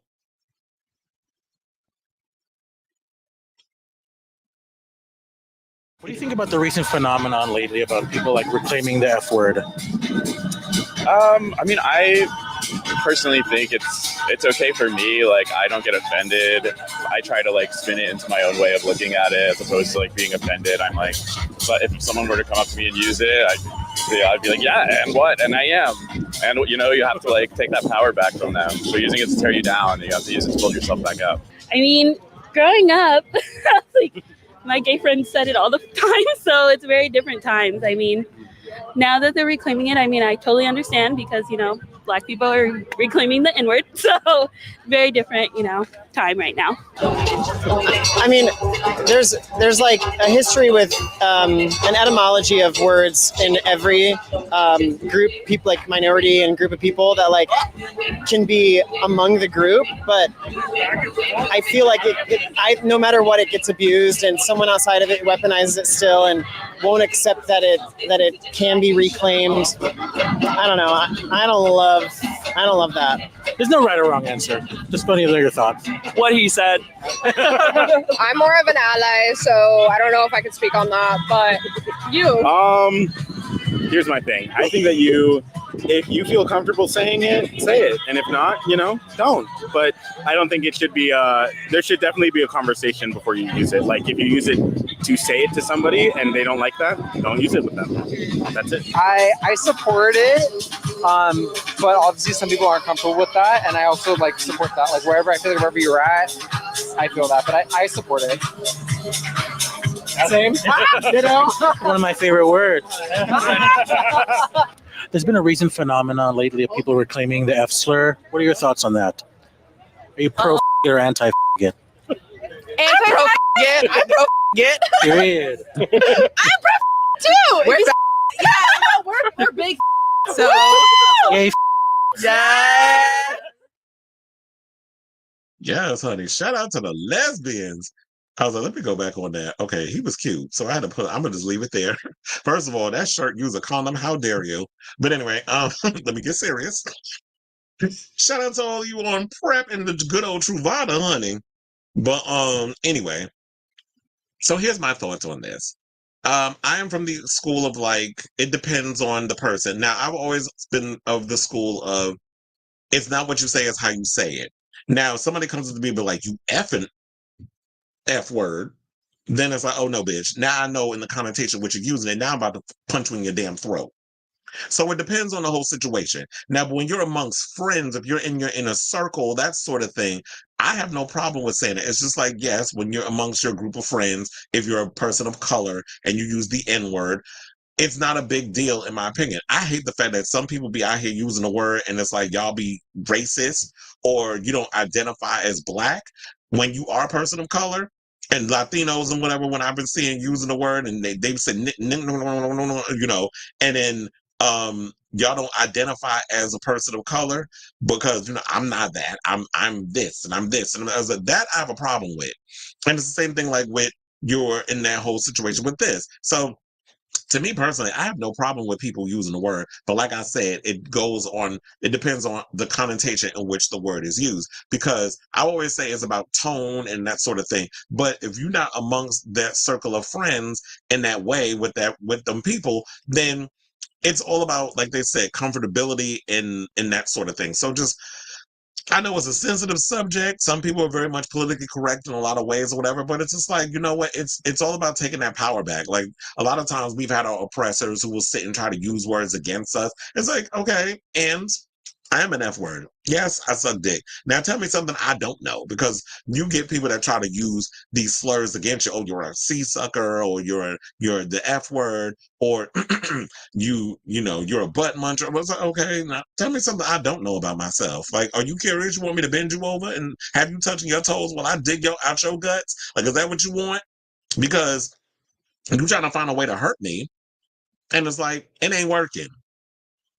So I am genuinely curious to hear what you guys got to say, because I know this is a sensitive subject and a lot of things. And like it was said in the video, no answer is the wrong answer. You feel how you feel. And if you're comfortable using the word, then that's up to y'all. That's a thing between you and your group of friends, and y'all okay with that. Outsiders should not be telling you what you can and cannot say. If your friends and you and your friends and your significant other, or whatever the case is comfortable using it. But if you don't like the word being used towards you, that's okay too. You have every right to feel how you feel. So let me know what you guys think of this story down below. Okay, so now we have comments, and they said the real question is, should trans women be allowed to say it? Well, that's a good question, because that's a slippery slope. Because, you know, we use the T word too, and that's been a word used around for a long time. But of course, people have a problem saying, well, you know, like the whole thing with "ooh girl, you got shemale." Remember that with Miss Carmen? But you don't have a right to be saying those words. That's trans. To me, it was a play on words. It was a pun, but I guess me being a cisgender gay male, I don't have a right to make that decision, because that's about the trans community. But that is a good question. Should trans people be allowed to say the F word? But if you identify as queer, that is kind of a slippery slope, in my opinion. So I really don't even know what the answer to that would be, that should trans women be allowed to say it. But I've had trans fans be, hey, and I'm like, hey, bitch, or whatever the case was. Like, it's a term, like, to me, if it's for people I'm close with, I look at it as a term of endearment, because it's people I'm comfortable with, and we have that sense of humor that we say inappropriate shit because it's funny amongst us. But if a person on the outside is uncomfortable, then I respect, you know, okay, this is not something you want me to say towards you. But yeah, that is a good question. So I used to have a friend on Bigo who would call herself an F slur when she's bisexual, cis female. Well, I guess maybe she's channeling the fag side of herself. Look, T.S. Madison and Craig got fag talk, even though they spell it P-H-A-D, pretty hot ass gossip. But it's a play on words, like shemale. So, and we live for it. And they tell you the difference between the fags they talk about and the other fags. Is that when it comes from another G-A-Y or gay person, it doesn't affect me even when they say it in a derogatory way. Did they ask anybody older than kids, like 40 somethings and 50 somethings? That would have been a good question. They should have, that to really balance it out, they should have asked someone who was older. Because I'm sure, look, when you go to the gay pride parades, we see people of all ages, sizes, ethnicities that are there. And they should have asked, that is a good question. They should have asked older people what they think about this. They should have asked someone in their 40s and 50s and not just go after, because they all look like a bunch of damn millennials in that, or it could have been some Gen Z. They were given that. Like, you asked a lot of young people. Child, we talked about this earlier, about Drake using the N-word and how people feel like he's a colonizer and a cultural appropriator, and he's someone who really doesn't truly connect with his blackness, but is out here using, the N-word. He's out here calling ninja this and ninja that in his songs, and they feel like that the way he moves in a lot of ways is he's a cultural appropriator. It said, for me, it depends on who says it and who I'm saying it to. With that said, when I speak of a gay male negatively, I would use it in that part, because that's what you want us. So you and I are on the same page, because I do that same thing too. When it comes to that joke that Chris Rock tells, he said it's a difference between black people and ninjas, and that's how I feel. There's a difference between gays and friends, and to me, depending on the situation, I guess we all use it. And I always, like I said before, it's not what you say, it's how you say it. And it's in the tone, it's the connotation of the word. So there's people, I'll use the F word as a term of endearment. And then there's times I'll use it as a way of like, y'all just the most ignorant of ignorant parts of the gay community.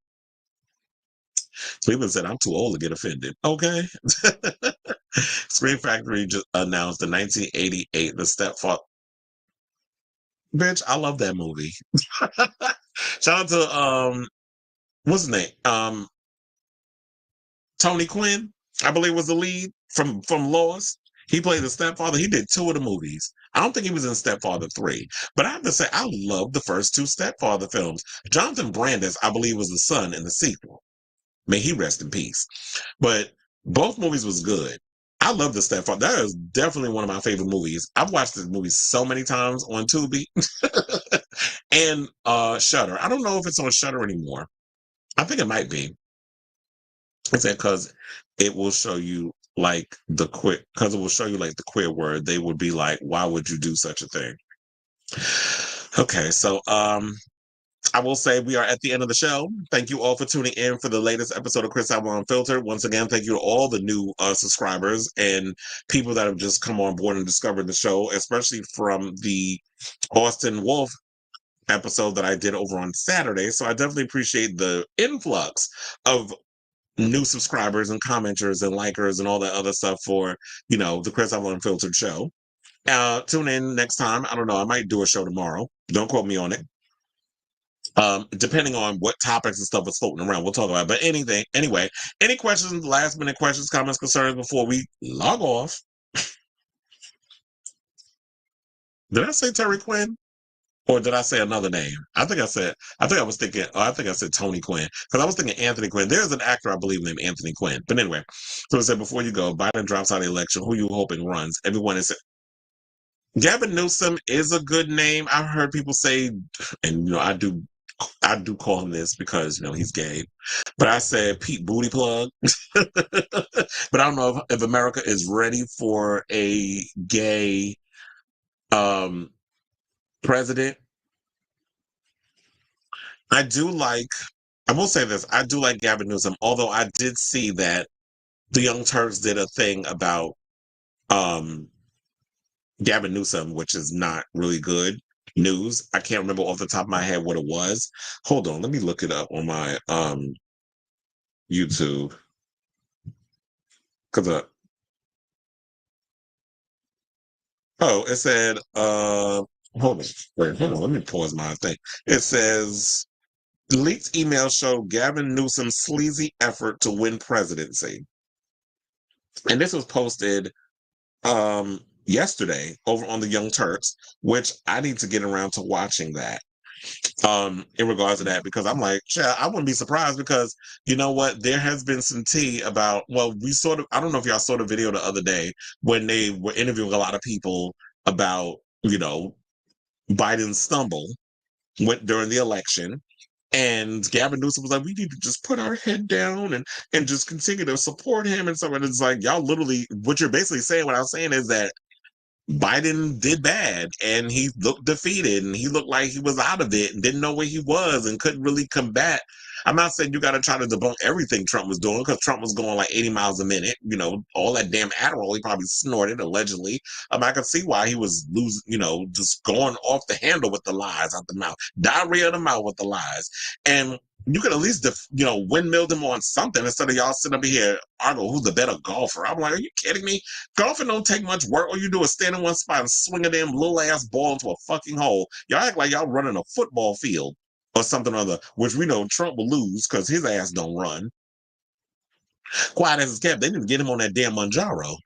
But I have referred to it called Blue MAGA. Like, to me at this point, Biden's party is Blue MAGA and Trump is Red MAGA. There's no middle ground. There's no center Democrats. I feel like you're extreme on one side and extreme on the other. And to me, the Biden supporters are really giving y'all no different than the Trumpers in regards of a lot of y'all opinion and thoughts on things. But I do like I said, I do like Gavin Newsom. There was a couple of names that I saw that, what's her name? That Amanda Seals revealed.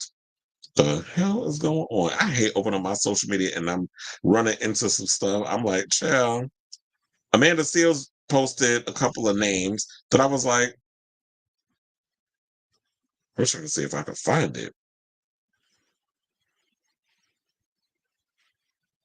In regards to the Supreme Court, I mean, not Supreme Court.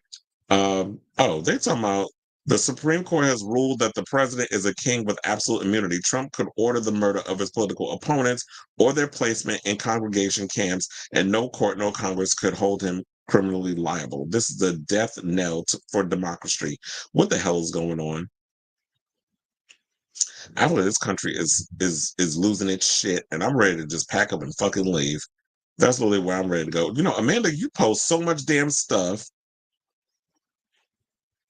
I can't find the names of the damn people that you had listed as potential candidates. But here's one of them.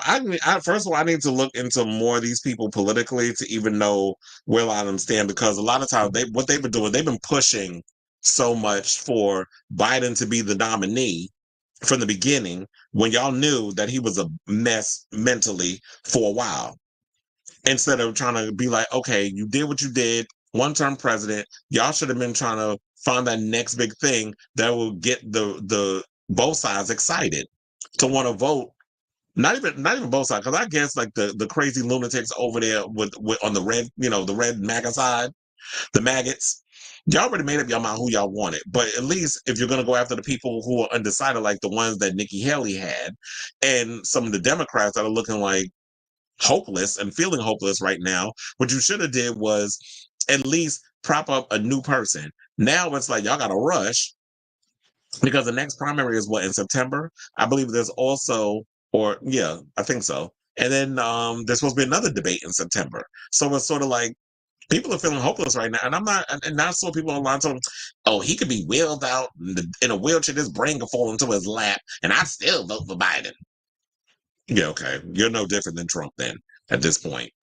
And if y'all want a fascist state, I don't know at this point. I just feel like, is it too late to even bring somebody in? And would people be interested in like, okay, so who do you pick? And how do you really get the people excited? But look, if y'all could change the rules for the orange turd, you guess you could change the rules for the Democrats, right?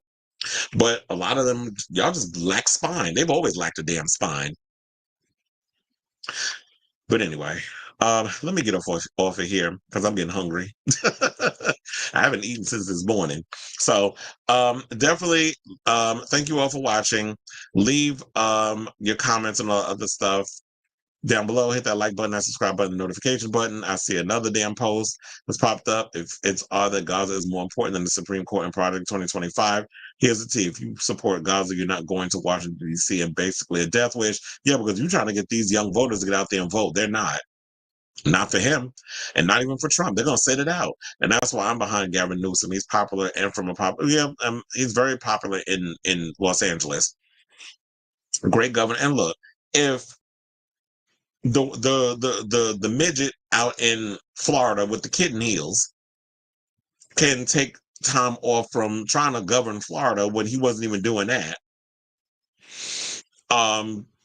Then Gavin Newsom could take a break and go get out there. You know, at some point, Democrats, y'all have to realize you got to know when to fold it, know when to hold them, know when to walk away, and know when to run. And if your presidential candidate is a hot-ass mental mess, then this is the real conversation that needs to be had. You get the people that are just delusional, like Kamala Harris, who a lot of people don't like her over her stance on, you know, with the police and how police treat people. And throwing criminals in jail under harsh conditions. And then you have, you know, Gavin Newsom putting his head down. I guess he was doing that because he wants to look good in regards of being the, you know, let's see if we can become the president 4 years now. But here's the thing. Once Trump gets in office, he's going to try to change so much of the democracy where you're not even going to be able to run. He wants to be like Putin and be the president until he kicks the bucket. That's what he's trying to do to the United States. He wants to be president forever. So that way, he never goes and faces prison time for his shit. I don't know if I feel comfortable enough to be like, you know what, I'm just going to blindly support Biden, even though I'm against a lot of his policies. And I voted for him the first term, just so that way Trump don't win. So we get 4 more years of the same bullshit with funding billions of dollars to Gaza, to Israel. So you can continue to kill people in other countries. And then I just told y'all the story earlier about how the Biden administration is against surgery for transgender minors. And I'm like, that should be up to the parent. If the parent is, you know, gone in and had their child go through the years of therapy that it takes for them to figure out if they are trans or if that's something they definitely want to do, surgery has always been the last resort. If the kid wants to go in and get hormone blockers so that way they don't embody a lot of the characteristics that they're going to go through as the gender that they were born because they don't feel that way. You don't want the Adam's apple to come through, the facial hair, all the things that boys get when they transition into men, then that should be up to the parent. That should not be up to the government. That should not be up to politicians making the decisions. It should be up to the parent if that's what they want to do with their children. Because that's what the child is dealing with. This is what kids want, you know, people are trying to do with their thing. And I understand, like, you know, the frontal lobe doesn't, you know, develop for men until they're 25, and then it's a different age for women. But that's what the therapy and everything is for. Yeah, that's what I was thinking about too. It's like her arresting moms for kids being late to class because they were doing it by themselves. And it's like, yeah, if kids are being late and they're playing hooky, how you arresting children? So I didn't particularly care for college, and I'm not just. And I told you I can't stand that identity politics shit. So it's like, oh, I'm gonna vote for somebody because they're black, or I'm gonna vote for somebody because they're a woman, or I'm gonna vote for somebody because they're this or they're that, or they're gay. No, what are your policies? What do you stand for? What is your what is your policy in regards of, you know, rent hikes, bringing that shit down? What about also, you know, grocery prices, the fact that, you know, the food is so damn expensive, or the fact of gas and things. These are the things that people are more worried about. These are the things that are stressing people out. The fact that we're trying to live a life of, where I'm not living by paycheck to paycheck. I want to be able to live off some of the money I fucking make from working. If I'm paying all this stuff, and you're inflating all this inflation, we come to realize after a while it's unnecessary. When you look at a lot of the food inflation, then you see like fast food spots making deals to bring the money down. So we didn't need the inflation in the beginning. Y'all just being greedy. And like I said, if you actually made things reasonably priced, people will spend the money. Y'all will make you will fill your quota financially. But these companies are being greedy. They want to price gouge us working class people to the point where we're living pennies on the dollar, paycheck to paycheck, and we're struggling. Because we got to pay for so much stuff, which is making a whole lot of sense why a lot of the younger generations, Gen Z and Gen Alpha, don't want to have children. Because everything is too damn expensive. It's funny how I just like spent the last part of the show going on a whole political tirade. But I didn't know about her getting Little Kim arrested.